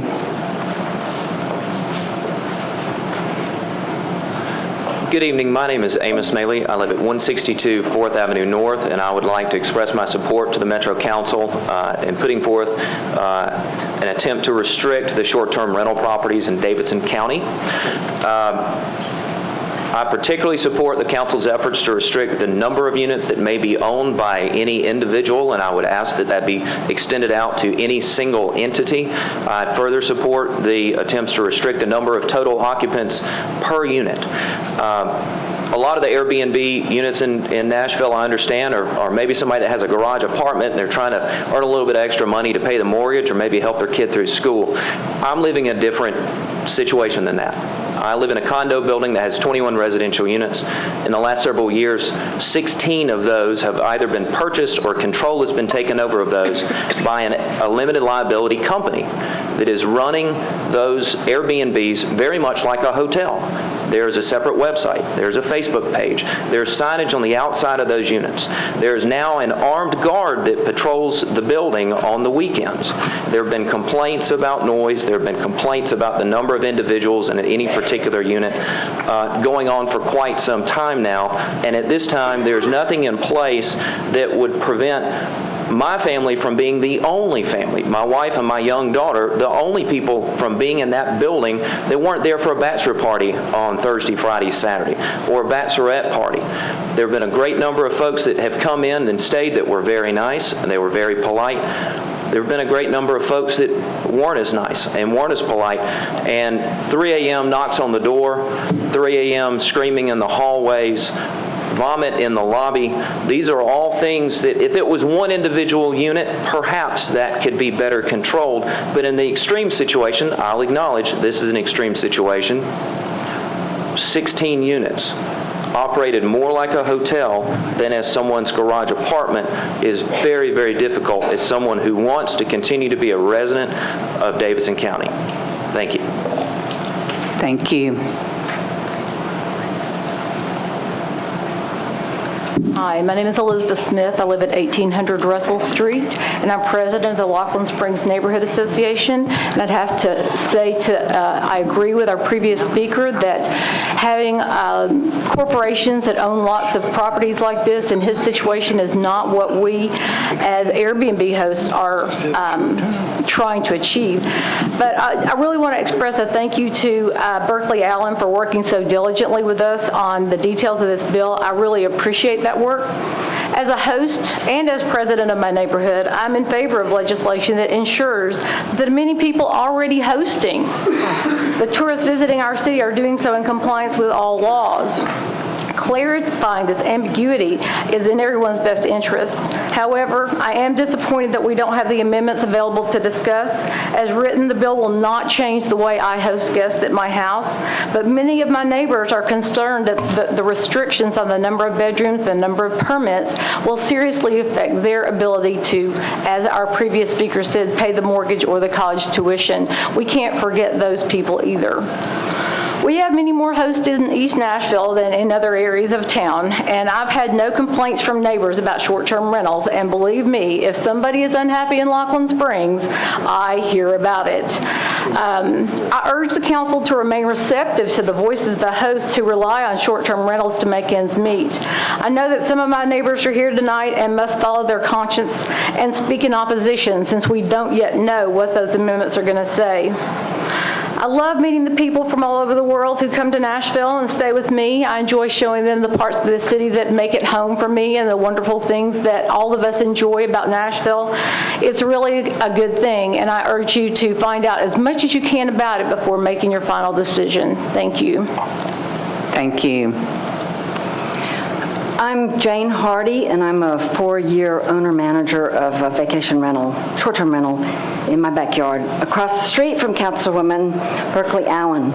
And I also want to thank Berkeley for being so thorough, for talking to all the parties and really trying to find a solution for everybody. She's amazing. Could you give your address, please? 208 Elmington Avenue. Thank you. Thanks. I want to, I'm really good with permits, paying taxes, that needs to happen. However, the bill as written is not favorable to the average host. The amendments that have been promised are critical to short-term rental owners. It's difficult for me to support the legislation that's not complete. But I also want to say that this legislation is good for Nashville. And I also want to say that the people who stay with us are groups of women who want to have a reunion from Kentucky or from Florida. We have parents who fly in, parents of Vanderbilt and Belmont and Lipscomb students who come in, and they don't want to be in a hotel. They want to be able to cook a little bit for their kids. They want to. In fact, we had one woman who stayed. Her son was having terrible emotional problems, and she wanted to just be there for a week and take care of him. You know, he was 18 and he was having a hard time in college. When you put a face on the people who come and stay in our city, in our short-term rentals, it is a really good thing for the city. One really famous music industry person who comes and stays with us over and over said, we could never figure out why we hated coming to Nashville. Now we know why, because we had to stay in hotels. We love our house here in Nashville. So that's what we're doing for Nashville through short-term rentals. So please support it. And support Berkeley in doing that. Thank you. Thank you. Hello, my name is Stephanie Fox. Address is 906 First Avenue North. I do support the legislation for 2 reasons. I feel it's important for those that want to do this, do it legally. For example, 7 years ago, I owned a vacation rental, and I did everything I thought I was supposed to do. I applied for a license, I went to the tax assessor's office, I signed up my property, and for 3.5 years, I paid monthly about $350 a month in sales and lodging tax. Okay? 3.5 years, no problems, no complaints from the Homeowners Association, nothing. And at the end of the 3.5 years, I get a notice on my door from the Codes Commission stating that I must stop and cease all activity. So, of course, this was a shock to me because one hand of the government is taking my money, the other hand of the government is telling me I'm doing something completely illegal. I didn't want to do anything illegal. That's the reason why I think it's important to go ahead and pass the legislation. That way people will do it legally, and the people will know that it's done in a way that helps the city promote tourism and also pay their sales and lodging tax to promote that part of the city as well. The one part of the bill that I'm opposed to is line item number 13, where it states that an individual can only own one property at a time. Some people would like to use this, and they've already been doing it for many, many, many years, and they may have 2 or 3. I think somewhere in the 4 to 5 category is a more reasonable suggestion, not just one, because what's going to happen, in my opinion, if you limit it just to one, and if they have more than one, then they're going to sneak by with the others. Thank you. Thank you. Hi, I'm John Wolf from 2721 Druid Drive, Nashville.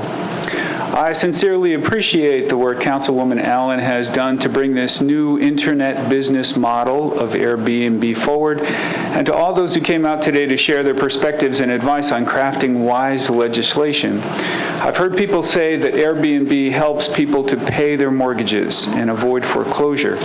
I especially appreciate the amendment that Councilman Allen has included that suggests that we use tax revenue from Airbnb to go to affordable housing as a way to address Nashville's current and future housing crisis. Nashville currently has an entrepreneur center where there are business incubators and where you can pay to have mentors and coaches to help you develop as an entrepreneur and develop your business, which will ultimately contribute to Nashville's success. If you use not only Airbnb tax to contribute to affordable housing, but make sure to include entrepreneur centers and business incubators in those affordable housing complexes, for those who cannot afford to go to the current Nashville Entrepreneur Center, you'll not just be giving a hungry person a fish, but teaching them how to fish. And this could make Nashville an even better city than it is today. Thank you. Thank you. My name is John Barrett, 1701 Long. I am in favor. Thank you, Councilwoman Allen, for all you've done. Thanks for listening to us this evening. I just wanted to say that one thing I really like about Airbnb in particular is that there's a great rating system, so that if you're a host, you get to see how the guests have been rated. You get to see if they have complaints that have been leveled against them, if they have been noisy, or if they've been dirty, or if they've been clean. You get to know what the guests are like before you have them in your house. You can communicate with them as much and as long as you want to before they come to your house. Then from the guests' perspective, they also get to read about the ratings of the hosts, so that they can decide if the host was, based on the other guests that have been there, they can decide if the hosts, if it's a good match, so that, if a host was rated as being belligerent or as being, intrusive in some way, they can decide, well, maybe I don't want to go stay there. So, but for myself as a host, I really utilize that rating system, and I am very picky. I've turned many people away who did not have a good rating, and that's all to say that I've had really only great experiences. I've had people from Europe, I've had people from Africa, I've had people from all over the United States come and stay, and it's been really just a great experience overall. Mostly they're young couples, occasionally they're people traveling on business, parents visiting their students here, their children here in town. So overall, it's been a great experience, and I don't feel like it's been, any kind of a burden on my neighborhood at all. In fact, when I talk to my neighbors about it, they're shocked because they've never actually even noticed that I have guests coming and going, just because the guests have been so polite. So thank you very much. Thank you. Hello, my name is Danny Dubetz. My address 1006 Warren Street, Nashville, Tennessee. I am an STRP owner, and I oppose this bill as it presently reads, which makes it difficult to decide which way to vote at this time, because I think she's done a great job trying to give us a place to start. I know previously you heard complaints from a gentleman living in a downtown condo building, and that building, like others downtown, he has its own rules and regulations, bylaws and master deeds, which allow for short-term rentals. I don't believe that our government should start to restrict what's already been approved by those individual buildings in downtown. And those individual buildings in downtown, it also needs to be made aware that there's a lot of density downtown, and all of our hotels at this point in time are at max occupancy, and according to the NCVC numbers, we're actually short in hotels for the next 5 years or so. So while I understand it's really, really important for us to preserve our neighborhoods, and I think that that is completely valuable and valid, when it comes to downtown, I believe that it should be probably excluded from certain regulatory pieces of this bill. I do know other owners who either own their entire building outright or own a majority of their building, or are simply living in a building and owning one or two properties that have allowed STRP use. So we are providing a service, and I know that we're not trying to skirt anything, any type of taxes. We would like to participate in that. We would like to be on that ledger as providing a service to our city and paying those taxes. But as far as regulations regarding occupancy and regarding zones, I think downtown probably needs to be excluded from that in some way. Thank you. Those in opposition wishing to speak, please line up at the lectern.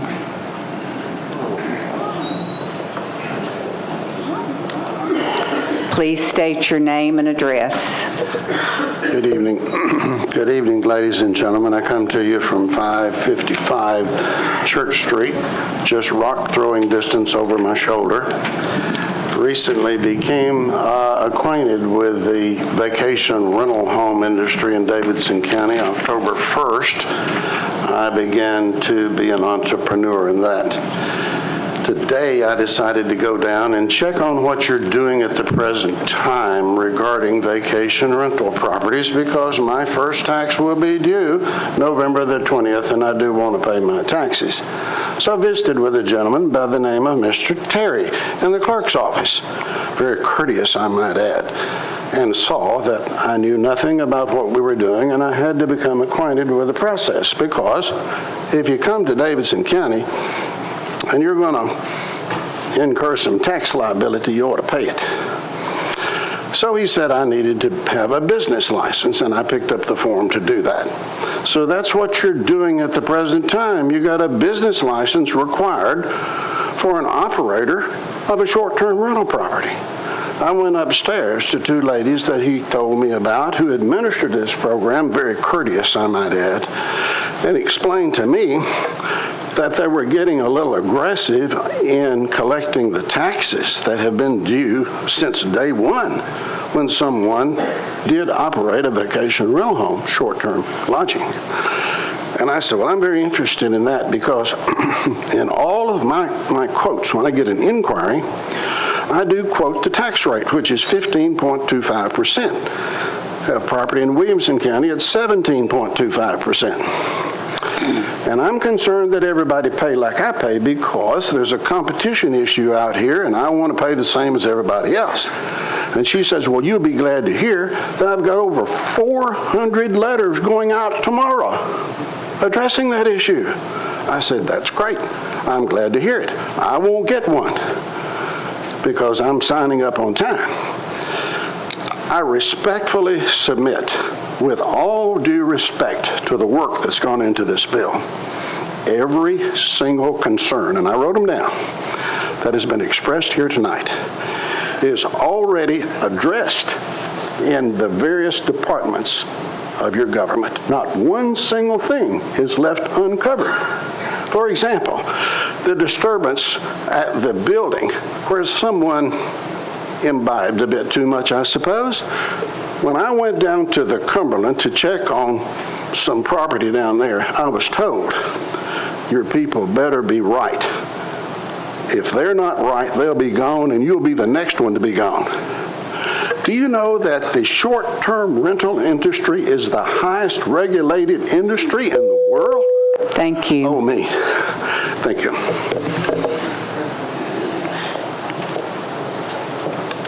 Hello, I'm Lindsay Vaughn, and I live at 1221 Plymouth Avenue. And I am struck by how much I agree with all the people who are in favor of this bill. It's really interesting because it seems like we're all pretty much saying the same thing. People have referred to amendments which are not in the bill. And so I'm not familiar with the amendments, and I can't possibly trust that they will be made after a bill is passed. Where is the guarantee in that? And so I think this bill, as it stands now, should not pass. I recently brought a property to use as a short-term rental property, and I'm concerned mostly about the number of bedrooms and the number of people who can stay. I purchased the property when having 5 sleeping areas and sleeping 12 people was perfectly legitimate and not illegal in any way. And I used my kids' college funds to buy that property because I believed, and I had good reason to believe, I did a lot of research, that doing so would help those funds grow faster and that I would be able to send my kids to college using that money than if I had just left it in a savings account making nothing. So I put a lot of blood, sweat, and tears into getting this property ready, put a lot of time and energy and time away from my family and from my work. I'm not a wealthy person. I'm a hardworking professional person with 2 children. We put a lot into this, and so it feels unfair and destructive to impose these regulations as they're written in the bill retroactively for people who have already been operating or just starting to operate under a lack of regulations. So I'm in support of regulating. I'm willing to pay taxes. I'm in support of having some control over this so that it doesn't blow up into something that there's no control over. But I think that if you're going to put limitations on the number of people that a property can sleep or the number of rentals that a person can own, that there need to be people grandfathered in who have already done this and who have already made the commitment and used all of their resources to do so. Thank you. Thank you. My name is Greg Garner, and I live at 1882 Baker Road. It appears that the main impetus for these rules is that we would tax income, and I'm not opposed to that. But that being the case, I'm suggesting that we just slim this down to just that, if that is the impetus behind this. Everything is legal until you make it illegal. This is America. We're red-blooded Americans.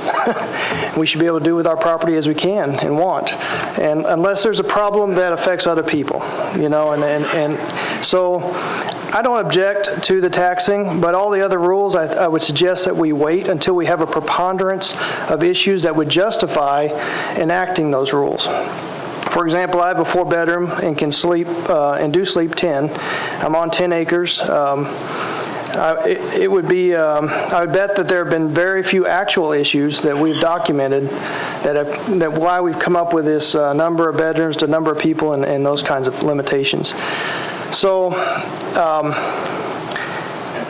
let's wait until we have those actual issues and there be a preponderance of that. And I would say let's use the 80-20 rule. If we've got more than 20% issues coming up, then let's look at that. But if there's not, and I would bet that 99% of the situations you have aren't having any issues at all. I think that's what you're hearing tonight as well. I've lived in other cities where code enforcement is the new Nazi. They come in and they tell you got to build you can't stack wood in the back of your yard without an 8-foot high fence, And it's just crazy, some of the rules that some of these cities are doing. So we need to let Americans, we need to let free enterprise. It's been very difficult to start businesses. I used to sell cars a long time ago, and the minute I had to get licensed and go through all that process and deal with all that regulation, I lost my business, And so here now we start to make it a little bit, doing a little bit of real estate, and are we going to make it? Or are we going to be shut down by a bunch of rules? So I would just encourage you to just back off of the rules and do what we need to do, and then only deal with issues that are actual real issues and not perceived issues. Thank you. Thank you. Hi, my name is Vita Dennis. I live at 500 North 17th Street, and I am opposed to the bill as it is written, and my main opposition is with regard to restricting the number of units an owner can own. It feels that it is an unfair distinction being drawn between short-term rental owners and the owners of any other type of rental property. I'm not aware of there being any limit on the numbers of units a slumlord can own. And there are many properties in our neighborhood that are owned by people who are absentee, and I guess they're running a business because they don't live there. And we're subject to a year lease of barking pit bulls and any other nuisance that might come up. I just feel that there should be a fairer way of doing this, and the short-term rental owners, as a rule, as far as I know, take very good care of their properties. And another issue, I live in East Nashville, and to my knowledge, there is not a hotel option for anyone coming to visit our city who wants to stay in East Nashville. And I hope that there is not going to be a big hotel option in East Nashville. But this provides a really wonderful alternative to that, and something that fits in with the neighborhood, the architecture, and all of the surroundings. So I hope that you will consider these issues going forward. Thanks. Thank you.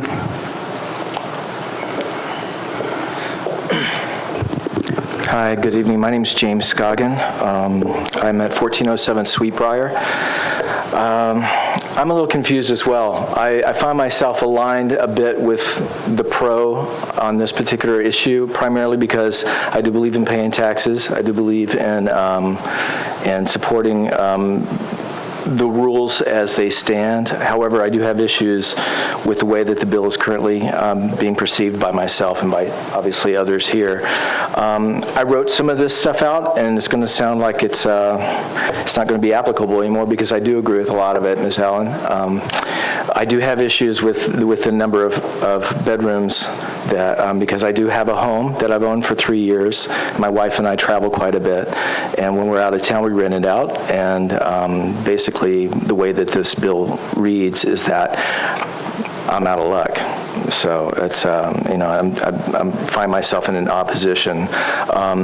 Before I came to the meeting tonight, I checked on Expedia the cost of a decent hotel room in Nashville. And just for example, Nashville downtown Sheridan's $329 tonight. Omni is $349. This is on Expedia. And Renaissance $299, for example. To jump to tomorrow night, which is a CMA week event, $300 to $400 on average. The Sheraton for parties of above 6, let's say 8 people that would sleep at my home, would be if you had to buy 4 rooms, that's $1,316 for one night, $1,396 at the Omni, and $1,196 for the Renaissance. That's an enormous amount of money. Now, I wasn't really aware that groups of 6 to 8 people travel together. That was my impression until I got started renting our home. When my wife and I were out of town, we discovered that it's actually quite common for large groups to stay together, and this is a short list of some of the people who have stayed with us. 8 sorority sisters who reconnect in a different state every year, graduated 35 years ago. These are ladies who enjoy sharing a glass of wine and making dinner for one another while getting ready to go out to a nice restaurant. Retired golf buddies who are hoping to play some of the best courses around in the country, but they're on a fixed income. Gentlemen who probably wouldn't be able to afford courses in a $300 a night hotel room. Families who travel with elderly relatives, those who are in town because their clan is lucky enough to find themselves in the care of one of the amazing hospitals in town, Vanderbilt, Centennial Baptist. This wouldn't be able to happen if, I know from personal experience, they wouldn't have a place to stay if it wasn't for some of the larger homes that they're staying in. I feel like if you were able to make some adjustments, show the amendments, and also make it retroactive if that's the way you choose to move forward, but grandfather is in. Thank you. Thank you.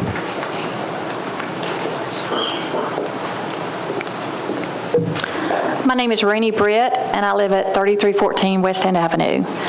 The reason that I am opposing this bill is simply because at the top of the bill on the ordinance that's going to be amended, it states that a short-term rental is no more than 3 bedrooms with no more than 2 people per bedroom or sleeping area. So basically, you can't have more than 3 bedrooms and 6 people in a house. I think that the short-term rental industry caters to families who go on vacations. That's what I do when I go to Florida. We travel with my in-laws. If this was the type of bill they had in Florida, we couldn't go because we couldn't get a 4-bedroom condo or home because it would be over the limit of what they require as a short-term rental. I think it's unfair to limit the bedrooms to 3 with 2 people per bedroom. I have a 4-bedroom home that I rent to people who come here on vacations, lots of families. I think it's a disservice to Nashville to tell families that are greater in size than 6 that they can't come here and stay together. They have to get a hotel room, which, by the way, they can get and put 4 people in one room, but God forbid they put 2 queen beds in a room of a house. That's the only thing I don't like about the bill. I love the fact that we would be paying the taxes. I already pay taxes, and I'm not opposed to that or any other aspect of the bill. It's just I don't think that we need to start the bill out with the definition of a short-term rental being a 3-bedroom or less home. That's not fair to families who come to Nashville, and it's not fair to the people who already have the short-term rentals and are established in their neighborhoods and not having any problems. That's all I want to say. So please consider striking the definition of short-term rental as being 3 sleeping rooms. Thank you. Order, please, or we'll have to clear the chamber. Council, my name is Robert Drimmer. I reside at 314 Scott Avenue in East Nashville. A year and a half ago, I proposed to the love of my life. We started the wedding process and looking for hotel rooms in East Nashville. in Nashville, and we were surprised that a year and a half before our wedding, there wasn't a single room available in the greater Nashville area. I later found out that there was a funeral directors convention, and I guess people were just dying to come to Nashville. So at that point in time, I converted several of my long-term rental properties into vacation rentals, VRBOs and Airbnbs, because I saw the need for more housing. I love that people are coming to our city. I love that they're able to stay in unique neighborhoods like 12th South and East Nashville and Germantown, and they're not just limited to the downtown area. I have a couple issues with the bill. One of the properties that I own is a 5-bedroom, 4,000 square foot home on a half-acre lot in East Nashville. Prior to purchasing that home, 18 Christian rock band hipsters lived in it, very comfortably, I might add. Upon buying it, we turned it into a VRBO. As I said, it's a 5-bedroom, and it could very easily accommodate 10 people. With the current bill, I feel that it's limiting the audience to 8 people, so I'm moving to strike against that. As far as limiting the number of units that a VRBO owner can own, I find that it's interesting, like one of the other members of the audience mentioned, that a quote-unquote slumlord could own several properties, yet they can't own several VRBOs. I have a full-time staff cleaning crew. I have a weekly lawn care company. My VRBO properties are substantially cleaner than most long-term properties. They're meticulous. I'm OCD myself. So I am here to ask that you guys reconsider the bill and allow as many VRBO or Airbnb properties as an owner can comfortably handle while maintaining those properties to a certain standard, as well as not limiting the number of bedrooms allowed per household. Thank you very much. Thank you. Vice Mayor, Council members, thank you. My name is Josh Hancock. I live at 1245 12 Stones. I don't want to beat a dead horse to death. I think the big problem that a lot of people are having is the amount of bedrooms. I currently have a 7-bedroom in Sumner County, which Davidson County gets most of the benefits from it because they stay there due to the proximity to Davidson. We're in the process now of doing another VRBO type property in the metro area and was going to do a 6-bedroom.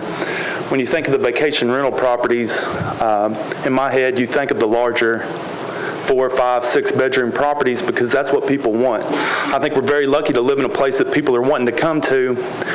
And they're wanting to come to as family reunions, groups, get-togethers. We have concerts. We got sporting events. You know, the hotels are great, but for a large group to get together, I mean, it's just not feasible. For one, you can hardly get one hotel, much less 4, 5, 6 hotels together. And it's just a niche market that there's a need for.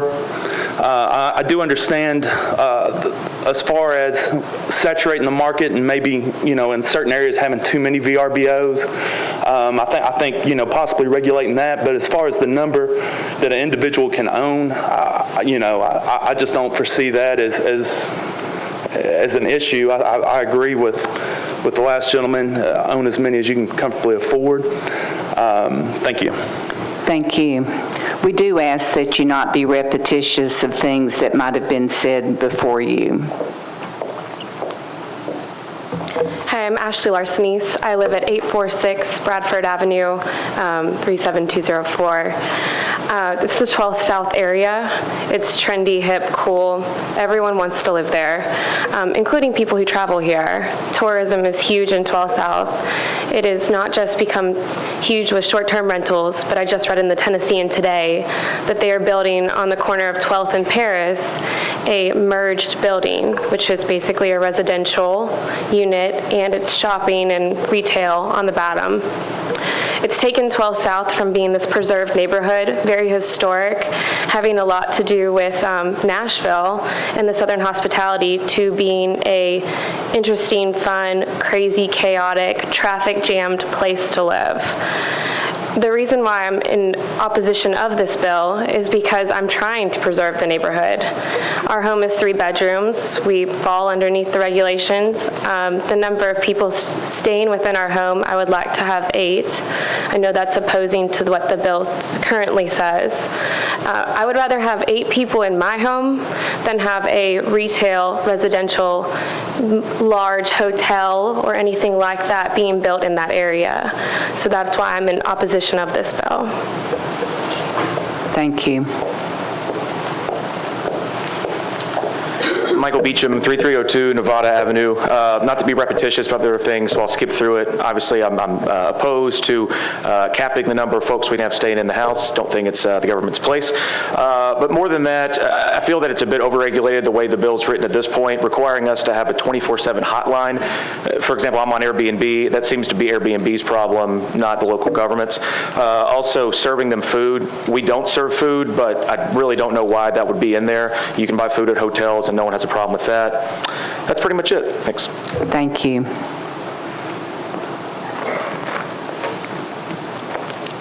Hi, my name's Che Mock. I'm at 1411 Hawkins Street. I have kind of mixed reviews about the bill as well. I think that some of the regulations that are in there are necessary, but they, again, as one of the gentlemen pointed out, they're already enforced in that, if you're going to consider this as a commercial venture, you should be paying taxes on it, and that's for the state to enforce from the tax laws. So I don't think there's any additional needed oversight to be added there. I have a couple issues with the STRP definition, as others have pointed out, and I think we get into a little bit of a problematic range when we start to restrict property rights, and this bill seems to be overbearing, and I would say and argue that a good constitutional attorney might say that a portion of it could be considered unconstitutional just simply because property is a fundamental right, and so for you to come into someone's home and tell them how many people they can have in their home, when they can have them in their home, and to what capacity they can have in their home, I would think that some might give that pretty strong scrutiny and say that that would be considered unconstitutional.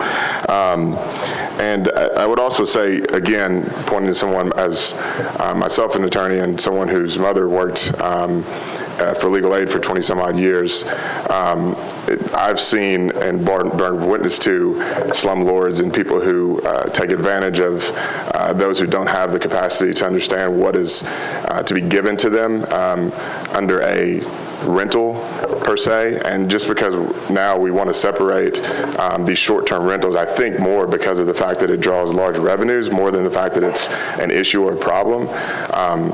In my opinion, the use of everyone's time here could be considerably spent regulating slumlords and how many properties they can own versus somebody who's spending astronomical amount or an unbelievable amount of money making sure a property's in good condition, so that they can have someone come in from Africa or Europe to stay in their property for 2 nights. If the issue is really and truly tax revenue, et cetera, then make it that issue. Don't try to prohibit somebody from making additional income after they spent $400,000 on a home to rent it out for 2 nights for $400. So that's all I have. Thank you. Thank you. Hi, I'm Diane Alt, and I live at 309 Canberra Court out in Hermitage, near Nashville Shores and near the airport. And I've been probably doing Airbnb longer than almost anybody in Nashville, and I've been host to people from 65 countries. And I would invite, home sharing is a beautiful practice for me, a spiritual practice, a community service, really, of providing the Southern hospitality that I was raised in, to be able to offer a safe, comfortable home for especially young travelers that come in at the airport. Many of them don't have cars or no issues whatsoever have I had in the 3.5 years that I've been doing this. And I would like to submit that simplicity is what makes it easy. I charge $25 to $35 a night for people to come and stay. And I just really appreciate that many of my friends have tried this practice, and it opens our hearts to those who are strangers, and we become friends with people all over the world. And I think that's a beautiful gift to Nashville, that hosts are willing to be brave and to open our homes. And so I think we don't need to have all these regulations and be afraid to do this practice. And so simplicity, I'm willing to pay taxes. I just would like the issue around the contracts, how many contracts in your home. If I have 3 girls from Brazil and Ireland and India in my house in I have a 4-bedroom house, and I live there, and I want to be able to have individual travelers coming and staying together and getting to know each other, and that's a beautiful thing, and I wouldn't want to have it limited to one contract, because then I have to get a big group, which I don't necessarily want all the time, and I'd just like to be able to have this continual supportive flow happening, and my neighbors are thrilled with what I'm doing. And so I just want to support some movement toward legislation, and I'm amazed that both the people for and against it are, it's because we don't have the amendments in writing that we don't know what we're saying yes to. So I'm standing here saying no until we know exactly what we're dealing with. So, thank you. Hello, I'm Michelle Flynn, and I was the first Airbnb host in Nashville. Didn't know what Airbnb was until I traveled to Oakland, California, and happened to stay somewhere, and they said, would you write me a review? I don't know how many of you of council actually have stayed in an Airbnb. I know my own council person has. My children have stayed all over the world in Airbnb. I have traveled and stayed in Airbnb. I wish it was around when I used to travel a lot, because I liked bed and breakfast, but I found that Airbnb actually gives me much more of a kind of down home. Someone's looking out after me, and in reverse now, I look after people who come in my home. If you were to go up on the website, please go look at it. See the reviews that people have.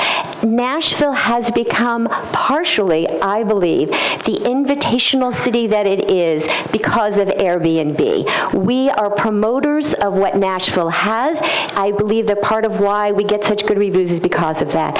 I think Councilperson Allen has done a tremendous job. She has met, I've been to both community meetings. She came down and met with us a little while before this meeting started. She sent out some suggested amendments to the bill to address a number of concerns that we have had. So I just really want to applaud what Councilwoman has done.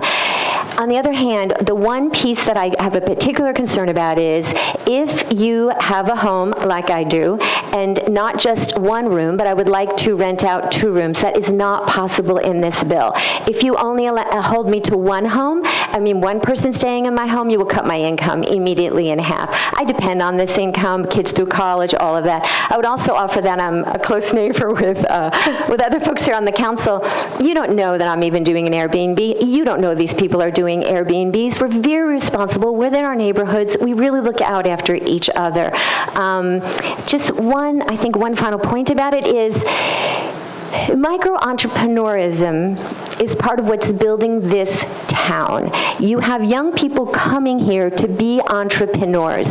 We are micro-entrepreneurs. Now, some folks here have gone ahead and found ways of making a whole lot of money off of this very unique entrepreneurial idea. What the council does not want to do is sit down and squash what is this new emerging economy that's coming from young people. I happen not to be young, but I get it because I have young kids. You want a sharing economy. You really want to support that. If Nashville starts closing down its entrepreneurial spirit, which Airbnb and how the VRBO folks are running their program, their housing, if you shut that down, you're sending a message far beyond this meeting, far beyond what's going on here. So, Councilperson Councilperson Allen, please keep working with us. Please make sure we all fit under this. I think it's possible. So again, like many people, pro or con, we're saying, great job. Please, we'll pay our taxes. Please find a way to help us do this all together. Thank you. Good evening. My name is John McLaughlin. I live at 1005 Clayton Avenue, 37204. I'm a newcomer to this discussion. I'm actually a newcomer to Nashville. I just moved here this year with my wife and our baby daughter. And I'm new to Airbnb. We purchased a house in 12 South, and then we purchased a townhome along with my in-laws who just retired, and they want a place to come down, and it's way too expensive to stay for a week in a hotel in Nashville. So long term, it was actually more feasible for us to go in on a townhome together. Since they're not there very often, we started renting it out on Airbnb, and we've only been doing it for less than 2 months. We've already had almost 20 visitors from all over the world come in and stay. It's been a beautiful thing that we've done. We've met a lot of beautiful people and had a lot of beautiful interactions with them. We're excited to live in Nashville. We love our neighborhood, and we love the idea that we can live in a city that's growing so fast, that we can purchase more properties and build our own financial well-being. We can send our daughter to a good college, maybe right down the street at Vanderbilt, and I will have to buy many more properties to afford to send her to Vanderbilt. But we care about the neighborhoods that we buy in, and so the only thing new that I can think to say, obviously I echo everything that's been said, both on the opposed and seemingly the for side of this issue, is that I'm a guy who just moved to Nashville with his young family, and I'm excited about this dream of being a part of Nashville's local economy. I think the Airbnb regulates itself, and I think that the review system that it has built in works very well. We definitely pay close attention to the people who come and stay at our property, and we have definitely turned away many people just in this short 2-month span. But for the record, I'm happy to pay taxes. I want to cross off all the right boxes and play ball all the right way. And I would like to see this as something where I can grow and get more than one property with more occupants in each property as well. So thank you. Thank you. Hello, I'm Joyce Jones. I live at 1443 Stewart's Ferry Pike in Hermitage, 37076. I purchased a home with my Social Security savings, if there ever was such a thing, last year with the hope of having additional income to supplement minimum Social Security. I think a lot of your short-term property owners are seniors, and that is a good source of income for them. I put everything into it that I can, and it was all based on being able to rent to 8 to 10 people. Now cutting us back to 6, that's going to put a dent in what I make off of it, and it will be hard to break even completely on it with you doing that. Another thing I wanted to say, and I don't want to be so repetitious, is that the families that come, I would say 75% of the people that come to our home are families, and they're grandma and grandpa and the kids and the grandkids. And we're pet friendly too, so we get a lot of people that bring their pups too. But these folks are not going to stay in a hotel. So if the point is to move some of the people into a hotel that aren't even available, that's not going to work because they want to stay together. Where they're going to go, because they really want to come to Nashville. Nashville is a fabulous city. I was born and raised here all my life. I love it. They're going to go to Franklin. They're going to go to Lebanon. They're going to go to Gallatin, where they can rent the same home and sleep 12 people, and then that revenue's not going to come into the city. They're going to buy their groceries there, their gas there, and they're going to eat out there because it's convenient. So I hope that's just an additional point to let you know that there will be some lost revenue on that side, and I'm in favor of all the rest of the bill, but that particular part, limiting our sleeping rooms, is very major to me. Thank you. Thank you. Hi, my name is Joshua Rawlings. I live at 1003 Riverside Road, Old Hickory. I work for a small business that makes software, and we develop software with a cool new technology called Meteor.js. And essentially, when we are on a deadline and we need to get to the minimum viable product, we essentially focus on those certain tasks and make sure that that minimum viable product is satisfied by the time we need to demo the application. I think the same process should take place with this ordinance that is being discussed today. Essentially, the minimum viable regulation should be passed on the final reading. I think it is essentially the council's job to stay out of the people's business as much as they possibly can, and if someone is running a business out of their home, maybe get a small percentage of tax revenue that is coming from that home. Also, I think it's dangerous to restrict the innovation that is coming from companies like Airbnb, where you can diversify your income stream, and people who normally couldn't have a business can now have a business. And I think it's really gorgeous stuff, and we don't want to restrict that progress. And just say, the least amount of regulation is always the most preferred, and I think most people would generally agree with that. Thank you. Thank you.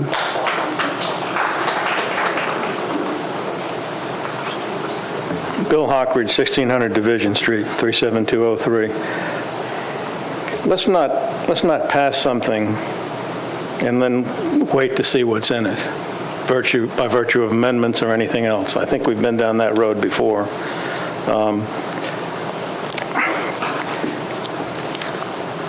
Yes, everybody is in agreement. There are a lot of good points here. However, basically this ordinance needs to be rewritten. Some definitions, we know short-term, the short-term rental property definition is very, very dangerous. It could really hurt a lot of people. It could put them out of business. It could cause loss of income. It could cause bankruptcy. It could cause a lot of problems. I'll be happy to help somebody rewrite this if they, if they're inclined to do it, because basically well, maybe not 9/10 of it, maybe 75% of it's okay, and if some of it can be worded in such a way that it's beneficial to everybody, certainly the tax consideration, everybody understands. Nobody's arguing that. There may be a couple of points that are valid. I mean, perhaps there could be some exclusion for large commercial interests, corporations, LLCs, who are buying up large condo units, but we're talking about an individual homeowner. They should not be discriminated against, and that seems to me, to some extent, what's happening here. So I would urge the council to not to act on this at this time, but to redefine some of this language. And if any help's required in that connection, I'd be glad to offer it. Thank you. Thank you.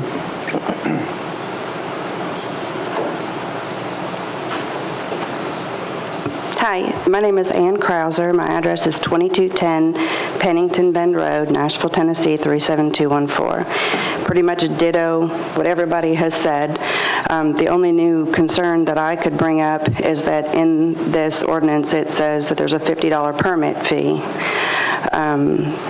which I did not read what that $50 is going to go toward. The thing about this is that everybody in this room are people that are doing the right thing already. You go down to the court or the clerk's office and say, hey, this is what I want to do. What do I need to do? And so they tell you, you need a business license, you need a hotel motel tax number, this is what you need to do. You need to file this then and whatever, and you need to have this kind of insurance to protect yourself and your guests. And I'm pretty sure probably most everybody in here does that already. This has happened to my husband and I in another industry. We came in and regulated our industry, and we were already doing everything that we were supposed to do beforehand. And now, we're the ones that are paying every 2 years for new licenses. And when we see people out on the street doing what they're not supposed to do and you call, they don't have the resources to enforce the laws and stuff that were passed. And so if you do pass something like this, who is going to enforce it? The only people you can go after are the people who have their permits or who have their licenses or who have whatever. But who's going to go after the people that don't do that to begin with? all of us work hard because it's a review business. If you have bad reviews, you don't get your business. So we work hard to keep our places looking nice, have a nice place for people to stay when they visit Nashville. So over-regulating it and limiting it, I think, is not a good thing. So thank you very much. Thank you.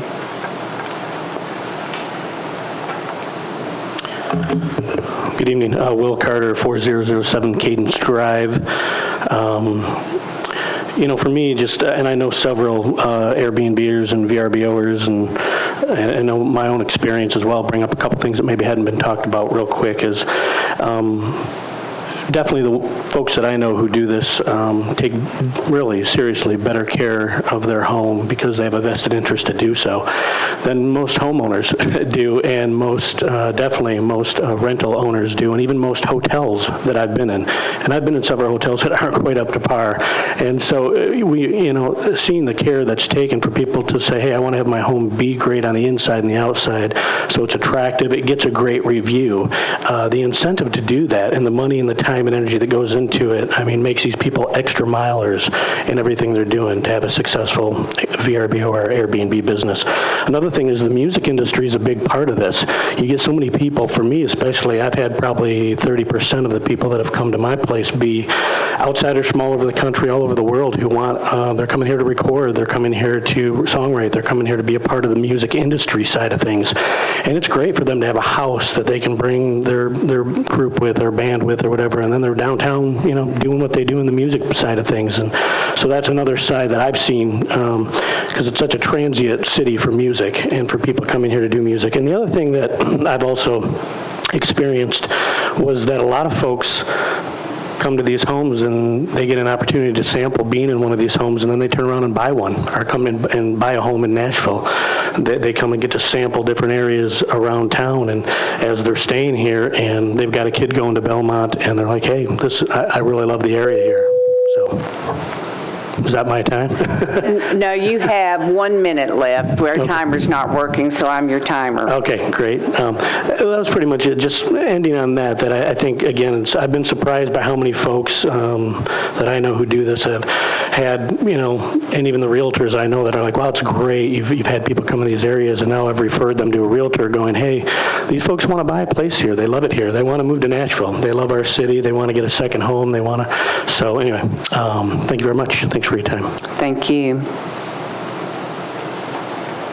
Hi, my name is Brian Seward. I live at 5711 Chadwick Lane. I came here 28 years ago because the dream, the sky's the limit, and I've been living that for 28 years. I've been to places you can't buy a ticket to.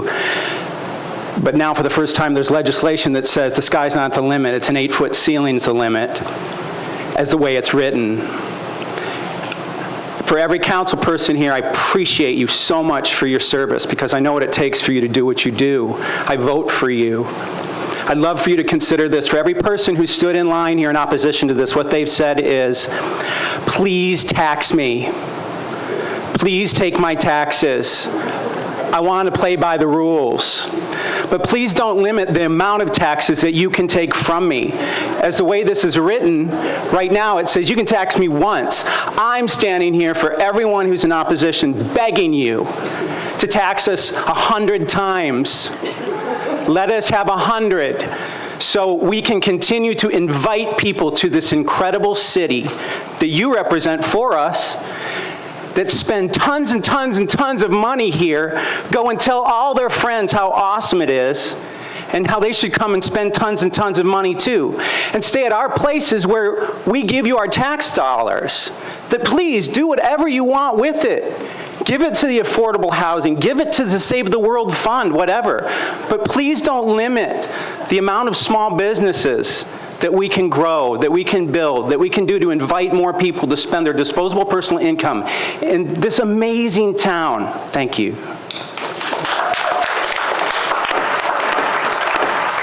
Hey guys, my name is Malaku. I'm at 1003 Riverside Drive. I'll make this 10 seconds because I don't want to be here any more than any of you guys do.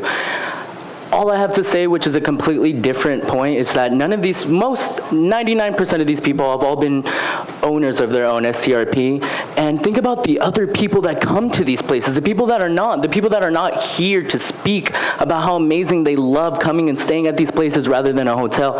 And I'm new here, and I just love it immediately, and all my friends want to come here. Why limit them? They're not here to speak for themselves. Keep them in consideration. They're all great people that just want to visit this town because it's a beautiful place, and I'm glad that I can call it home now. I love it here, guys. Seeing no one else wishing to speak, the public hearing is closed. Councilmember Allen. Thank you, Madam Vice Mayor, and thanks to all the council members for listening to all the important things that were said. I appreciate all the people that have come out. I think they've all made a good case that vacation rental by owner and Airbnb, the short-term rental movement, is a good thing for Nashville. I would like to move for a 2-meeting deferral with a brief explanation. We have a motion and a second. As you've heard, this is obviously a thing that is good for Nashville. I don't think that we want to limit it or squelch it. This bill is a result of a lot of work from an awful lot of people. We've looked at what other cities have done, and many cities are beginning to create some kind of regulation.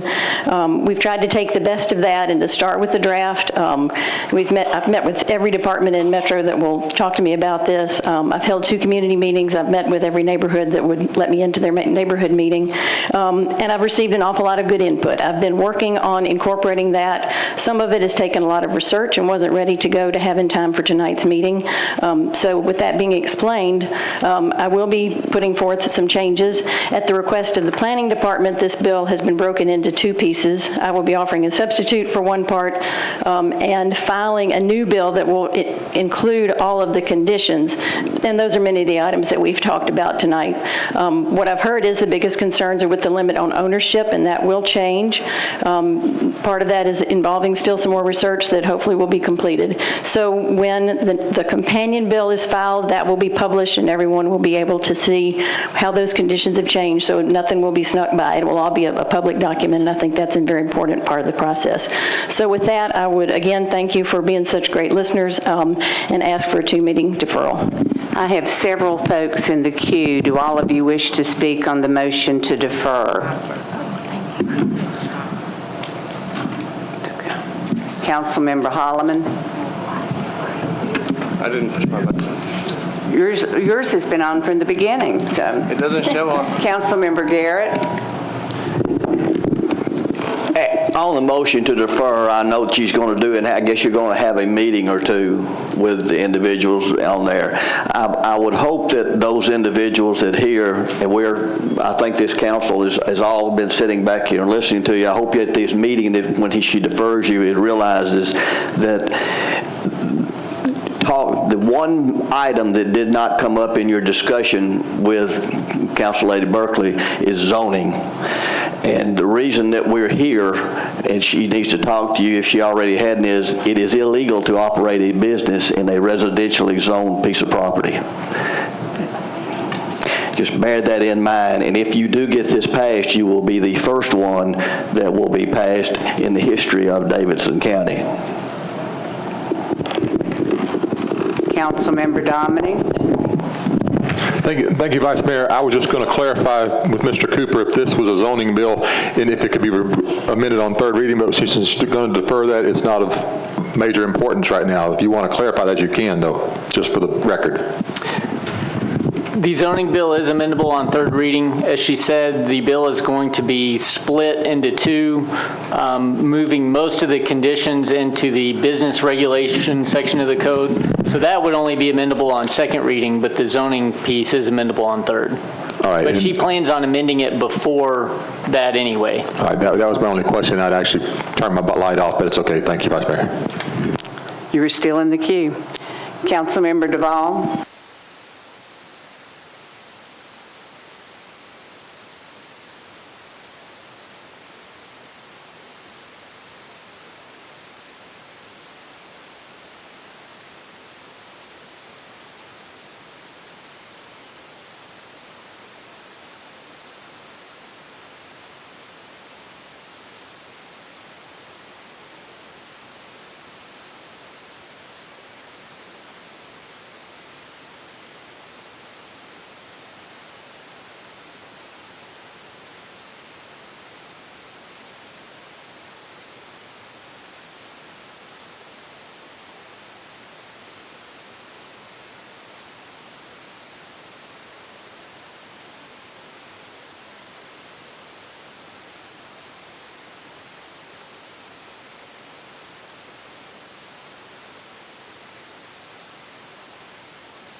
I need a microphone to speak. I've never done it.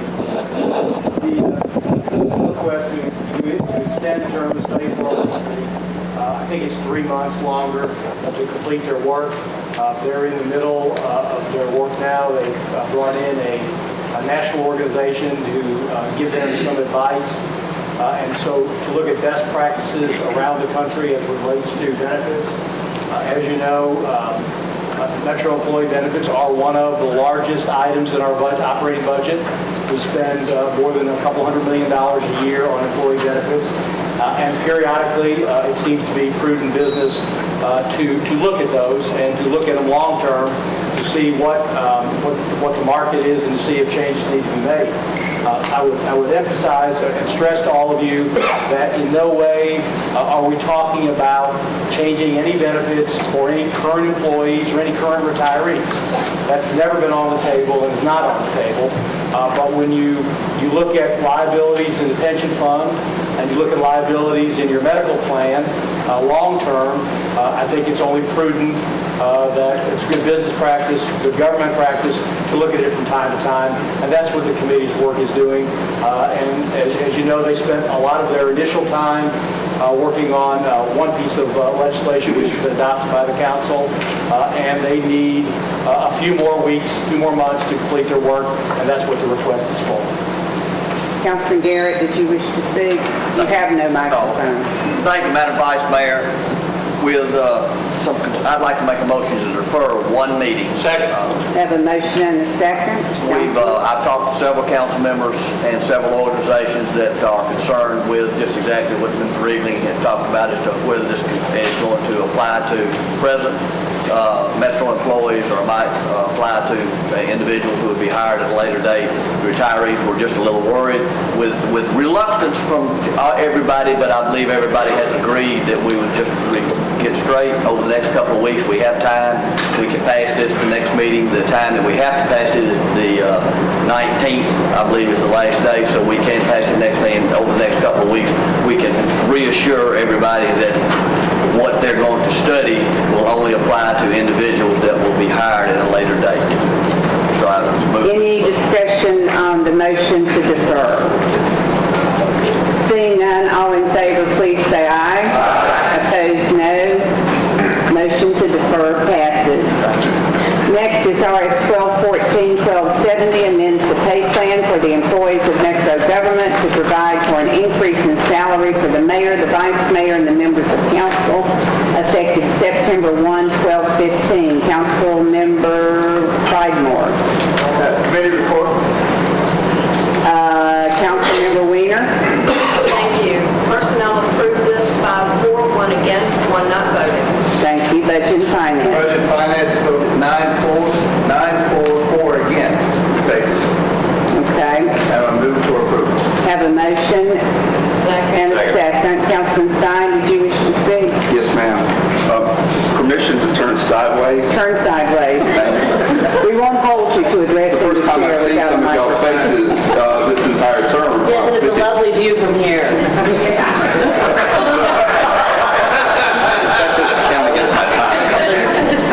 I rise in support of this.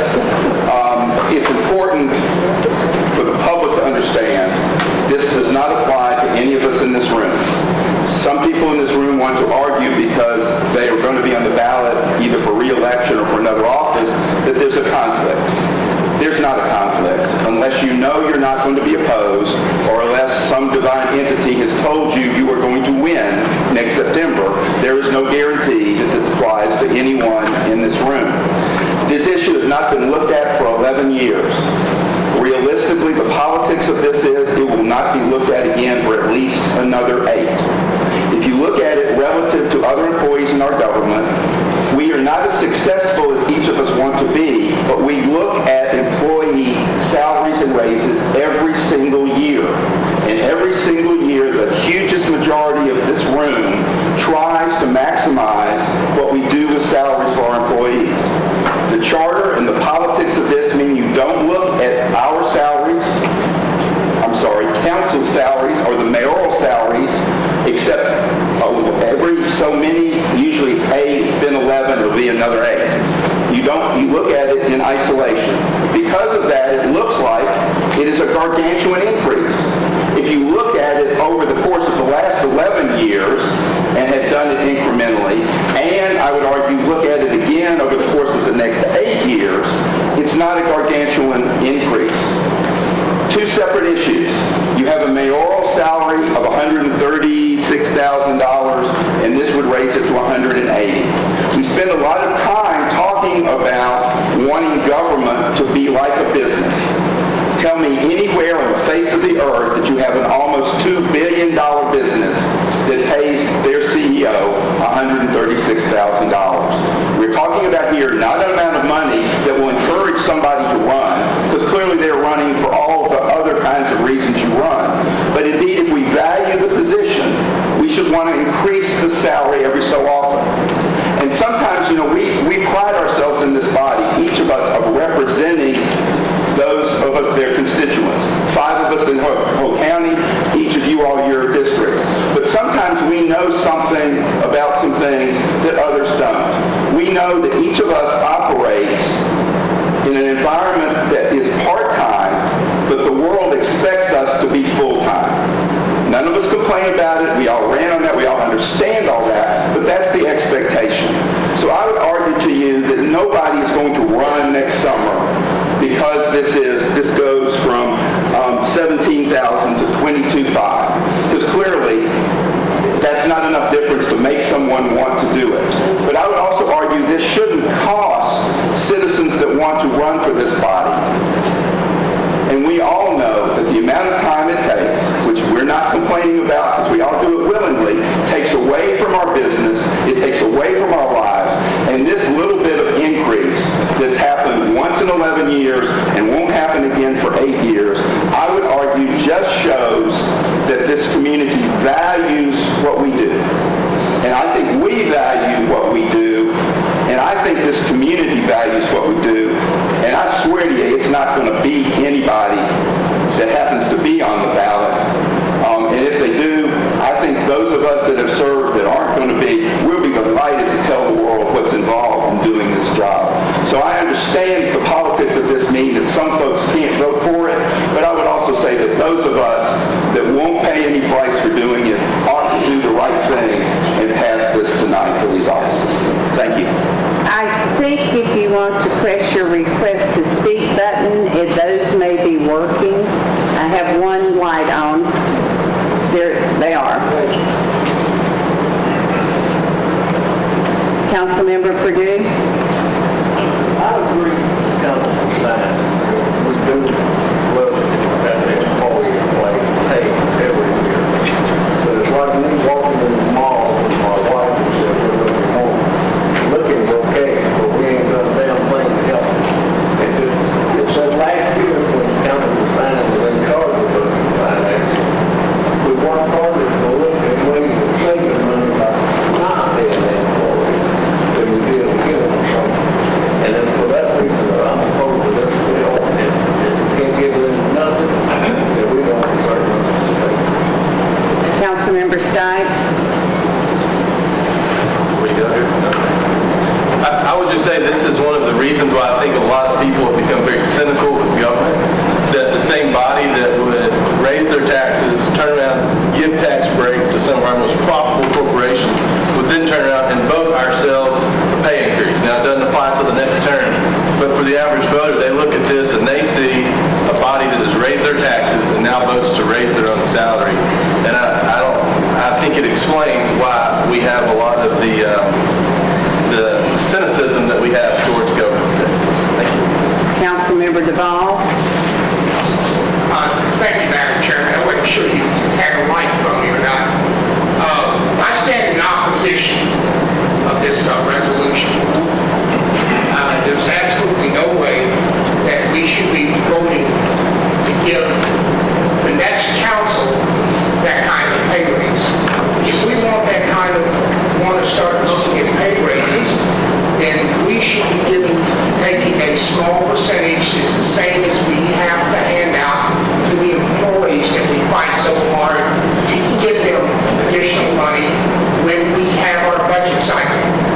If we give the employees of this city 1.5%, then maybe we're due 1.5%, but not 23%, not 25%. We're not going to visit it for 10 more years, so it's all okay. I agree with a lot of things that Councilman Stein said, and I really appreciate his compassion for this issue. But at the same time, there's absolutely no way I can stand here or sit here and support this kind of pay raise.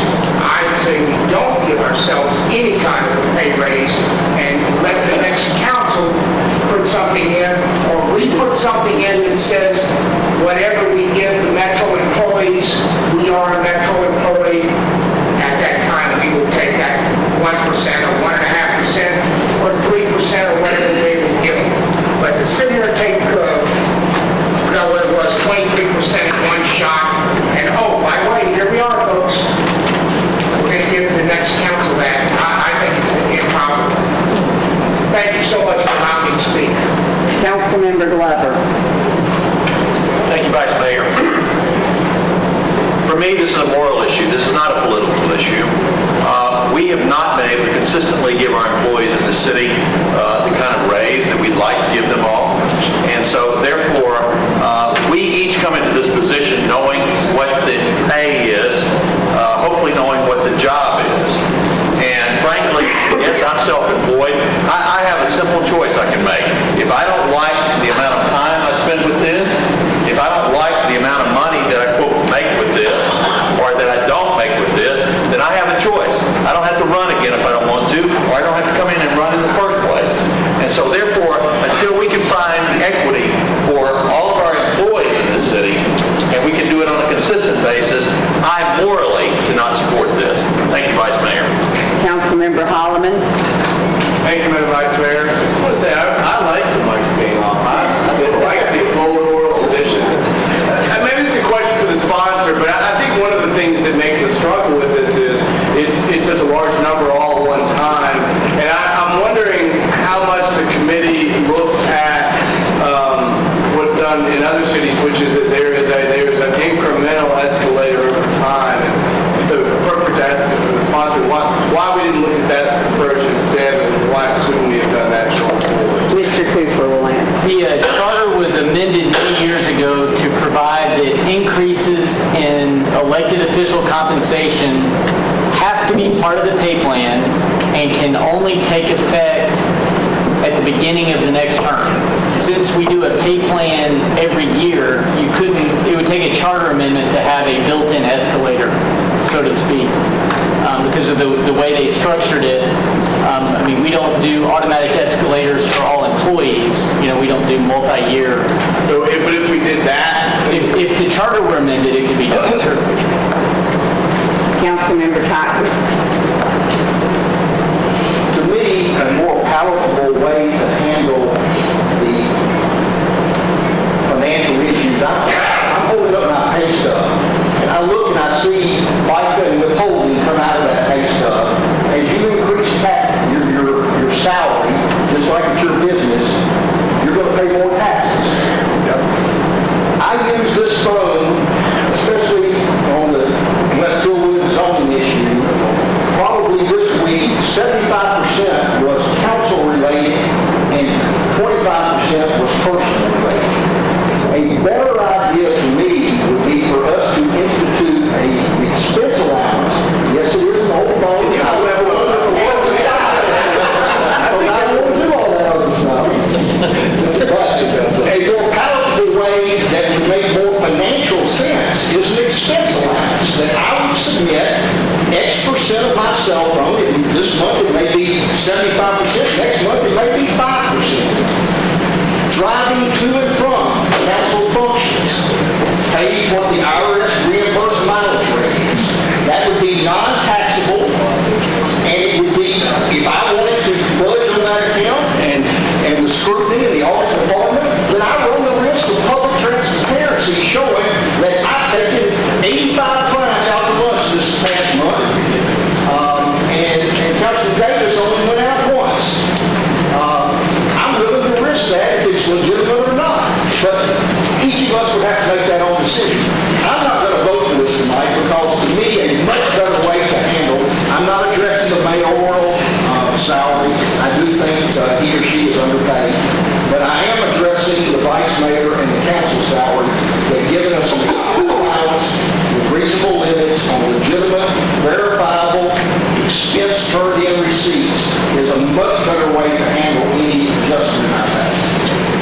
Councilmember Claiborne. Thank you, Vice Mayor. I have a question for Mr. Reedling. And I'm not asking you for a specific number, but for a ballpark number. We've been here since 2007, those of us that are in a second term. So in a ballpark, what percentage of increase have we voted to give employees raises? I was going to say somewhere around 15. Pardon? 15, and that does not include, That does not include 15.5% plus employee increments, those who are eligible for it. Some years they weren't given. So during the last two terms, we've given employees a total of 15.5%. At least. Okay. Some have gotten more than us. All right, and this raise that we're looking at here is what percentage? It's 30. The mayoral is. So it's in the neighborhood of twice what we've given our employees. That's the reason I can't vote for this. Councilmember Allen, did you wish to be recognized? Okay. We will need a machine vote. I think the machine vote is working. No. No? Well, it's not open yet. No. Yep, we're moving. Now.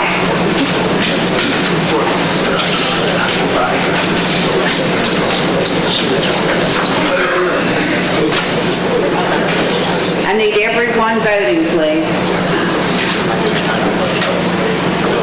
Madam Clerk, please close the machine and tally the vote. I have 13 for, 24 against, 0 abstentions. Motion fails. Next is RS 2014-1277, approves the grant from the Tennessee Emergency Management Agency to the Office of Emergency Management for Homeland Security Preparedness Activities. Councilmember Clyde-Moore. Committee report. Councilmember Baker. 1277 committee report. Voted 5-4, 0 against, 2 for a rule by the administration. Okay, Budget and Finance. Budget and Finance voted 13 for, 0 against. Motion to withdraw. We have a motion and a second to withdraw. Any discussion? All in favor of the withdrawal motion, please say aye. Opposed, no. Motion passes. Next is RS 2014-1252, request President Barack Obama and the United States Congress to select public infrastructure improvements as the priority activity for the United States to upgrade the current substandard infrastructure of the nation, strengthen the national economy, and support health and vibrant communities in the United States. Councilmember Stanley. Thank you, Vice Mayor. Committee report, please. Councilmember Harmon. Thank you, Vice Mayor. The Rules, Confirmations, and Public Elections Committee considered RS 2014-1252 and approved the substitute, 6 in favor, 0 opposed. Thank you. Councilman Stanley. I would move the substitute with a brief explanation. We have a motion and a second. Councilman. I appreciate everyone's patience with this. I will not take that long, but I want to voice my appreciation to Councilman Stein. I think he has given me great cooperation in developing this bill. But I will let you know that I have been involved in infrastructure issues for over 25 years out in Davidson County. And I want to give you just a couple of statistics from the report from the American Society of Civil Engineers that was delivered back in March of 2013 regarding the infrastructure that serves our entire nation. There are over 607,000 bridges that are over 42 years old in our nation. There are over 84,000 dams in our nation. 14,000 of those dams are designated as highly hazardous.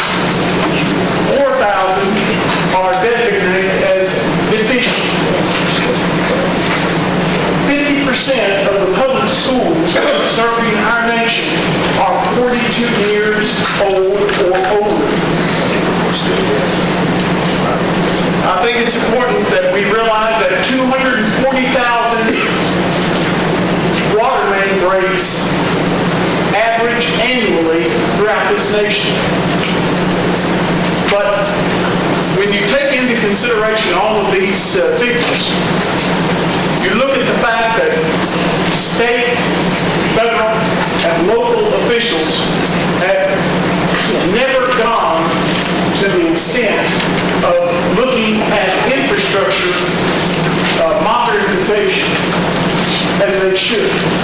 It's necessary. It's essential because infrastructure is the foundation upon which our society is built. It's dependent.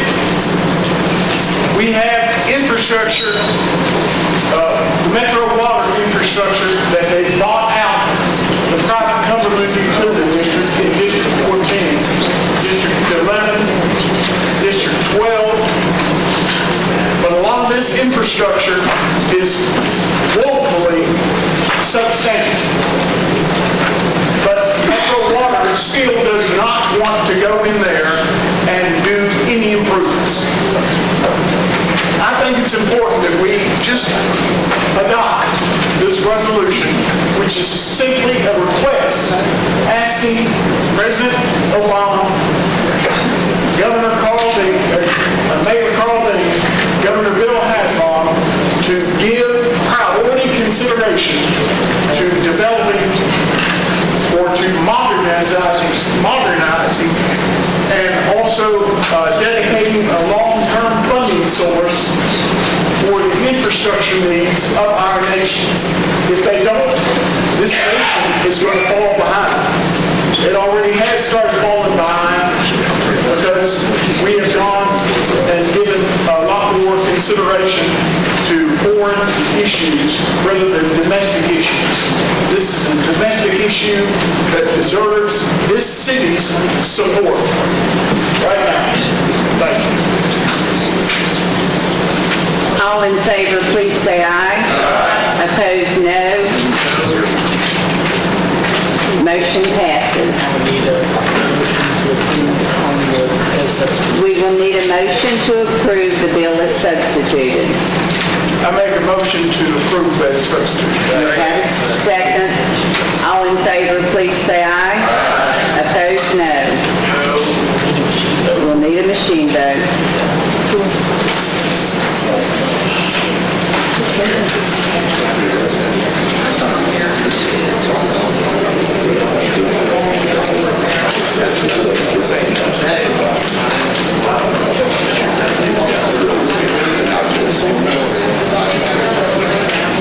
There are a few folks that haven't voted yet.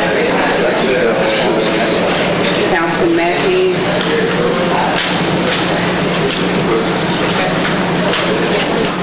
Madam Clerk, please close the machine and tally the vote. I have 33 for, 1 against, and 2 abstentions. Motion passes. We're now at bills on introduction and first reading. Do any of these need to be pulled? Raise your hand. Is there a motion to approve all bills on first reading? All in favor, please say aye. Opposed, no. Motion passes. We're now at late file bills on introduction and first reading. Councilman Westerholm has 3. I will read those together, and Anthony Davis has 1. Councilman Westerholm approves amendment number 3 to the 5-point redevelopment plan. The second one changes .42 acres from OR 20 to R6 for properties located at 1103 and 1105 Holly Street. And the third one changes .36 acres from OR 20 to R6 for properties located at 1101 and 1103 Shelby Avenue. Councilmember Westerholm, what is you will need to ask for suspension of the rules. Thank you, Madam Vice Mayor. I'd like to ask for a suspension of the rules with a brief explanation. Is there any objection to a suspension of the rules? Sorry. We have about 8 objections to a suspension of the rules. Anthony Davis amends the Metro Code to clarify procedures related to fees in lieu contributions and other assessments and estimates or payments. Thank you, Vice Mayor. Suspension, please.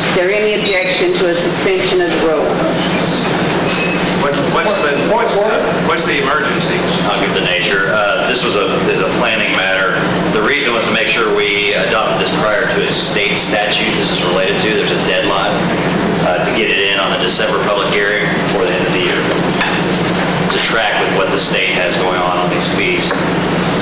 Is there any objection? Seeing none. I'd like to move approval and discuss further as we move along in the process.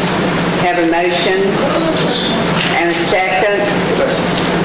All in favor, please say aye. Opposed, no. Motion passes. I've been asked to announce that we are in round 2 of reviewing proposals for a new voting and microphone system.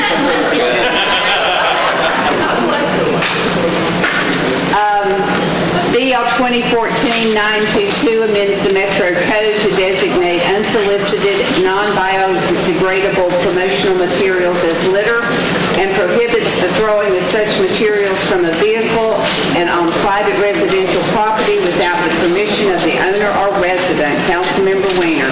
Committee report, please. Councilmember Dow. Councilmember Dow, committee report on 922, please.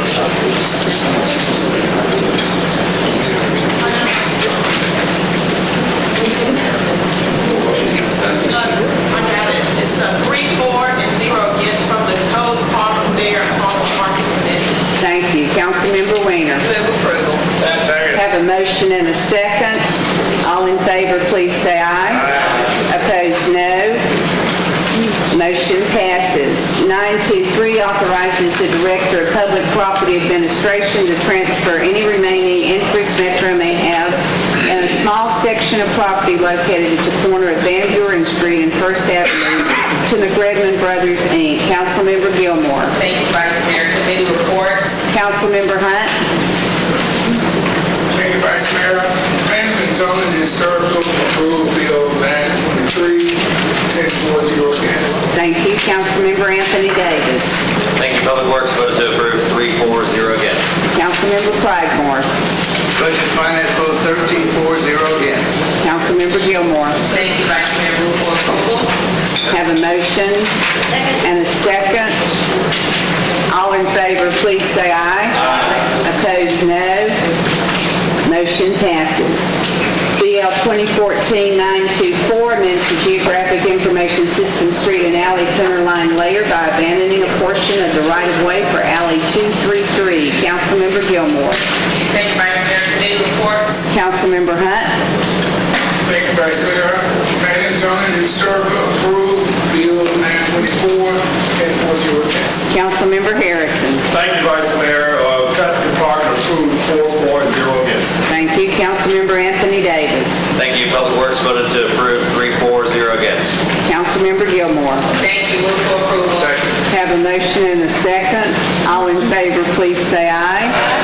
Opposed, no. Motion passes. BL 2014-835 changes .49 acres from R8 to SP zoning for property located at 1813 Beach Avenue to permit up to 7 detached residential units. Councilmember Moore. I'm going to make a motion to do an indefinite deferral on this. Second. We have a motion and a second on indefinite deferral. All in favor, please say aye. Opposed, no. Motion passes. 2014-910 amends the Metro Code pertaining to stormwater management regulations for infill development. Councilmember Allen. Have a motion and a second. All in favor, please say aye. Opposed, no. Motion passes. 2014-911 establishes the property tax relief program for low-income elderly residents in Metro government for fiscal year 2014-2015. Councilmember Pridemore. All committee report, I move for approval with a slight, very short statement. We have a motion and a second. Councilmember? This is an ordinance we vote on each year for tax relief for the elderly and low income. It's something we continuously do, and it's very great. Of all the bills that come through this body, it's one of the best ones we have. And what I really like about it is the fact that we actually increase the amount this year to $400,000. So I just want to congratulate to all. All in favor, please say aye. Opposed, no. Motion passes. 2014-912 abandons a portion of right-of-way of alley number 1517. Councilmember Baker. Committee report, please. All in. Have a motion and a second. All in favor, please say aye. Opposed, no. Motion passes. 2014-913 abandons a portion of right-of-way for 42nd Avenue North. Councilmember Langster. Thank you. With all committee reports, Have a motion and a second. All in favor, please say aye. Opposed, no. Motion passes. 2014-914 authorizes the acquisition of right-of-way easements and other property rights for the replacement of the Foster Avenue Bridge. Councilmember Moore. with all committee reports in, I move for approval. Have a motion and a second. All in favor, please say aye. Opposed, no. Motion passes. 2014-915 authorizes the acquisition of drainage easements, temporary construction easements, and other property rights for 11 properties on 18th Avenue North for a sidewalk project. Councilmember Langster. Thank you, Vice Mayor. With all committee reports in, I move for approval. Have a motion and a second. All in favor, please say aye. Opposed, no. Motion passes. 2014-916 authorizes the acquisition of drainage easements, temporary construction easements, and other property rights for 6 properties on Granny White Pike and Shackleford Road for construction of a new sidewalk. Councilmember McGuire. Thank you, Vice Mayor. All committee reports in, I move approval. Have a motion and a second. All in favor, please say aye. Opposed, no. Motion passes. 2014-917 authorizes the acquisition of right-of-way easements, drainage easements, temporary construction easements, and other property rights for 5 properties on Cedarmont Drive for bridge replacement. Councilmember Bedney.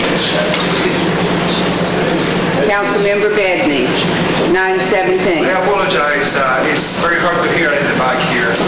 I'm yelling as loud as I can. I'm a little bit deaf at my age. I apologize, Vice Mayor. Committee reports, please. All in. Yeah, thank you.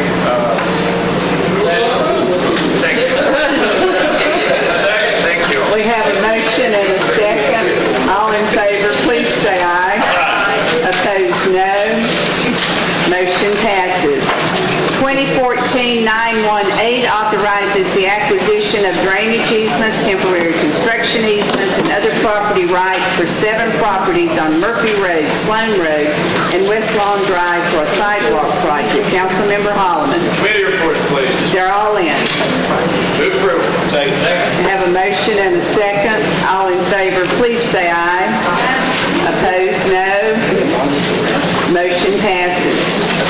Bill 2014-919 abandons retained easement rights and a portion of the former right-of-way of Alley 1218 for property located at 4506 Illinois Avenue. Councilmember Baker. Thank you, Vice Mayor. Move approval. Have a motion and a second. All in favor, please say aye. Opposed, no. Motion passes. 2014-920 abandons retained easement rights and a portion of Alley 407 for property located at 621 9th Avenue South. Councilmember Gilmore. Thank you, Vice Mayor. With all committee reports in, I move for approval. We have a motion and a second. All in favor, please say aye. Opposed, no. Motion passes. BL 2014-921 accepts permanent and temporary easements for the Inga Street Stormwater Improvement Project for 16 properties located along Igna Street, Caroline Street Avenue, and Cahal Avenue. Councilmember Scott Davis.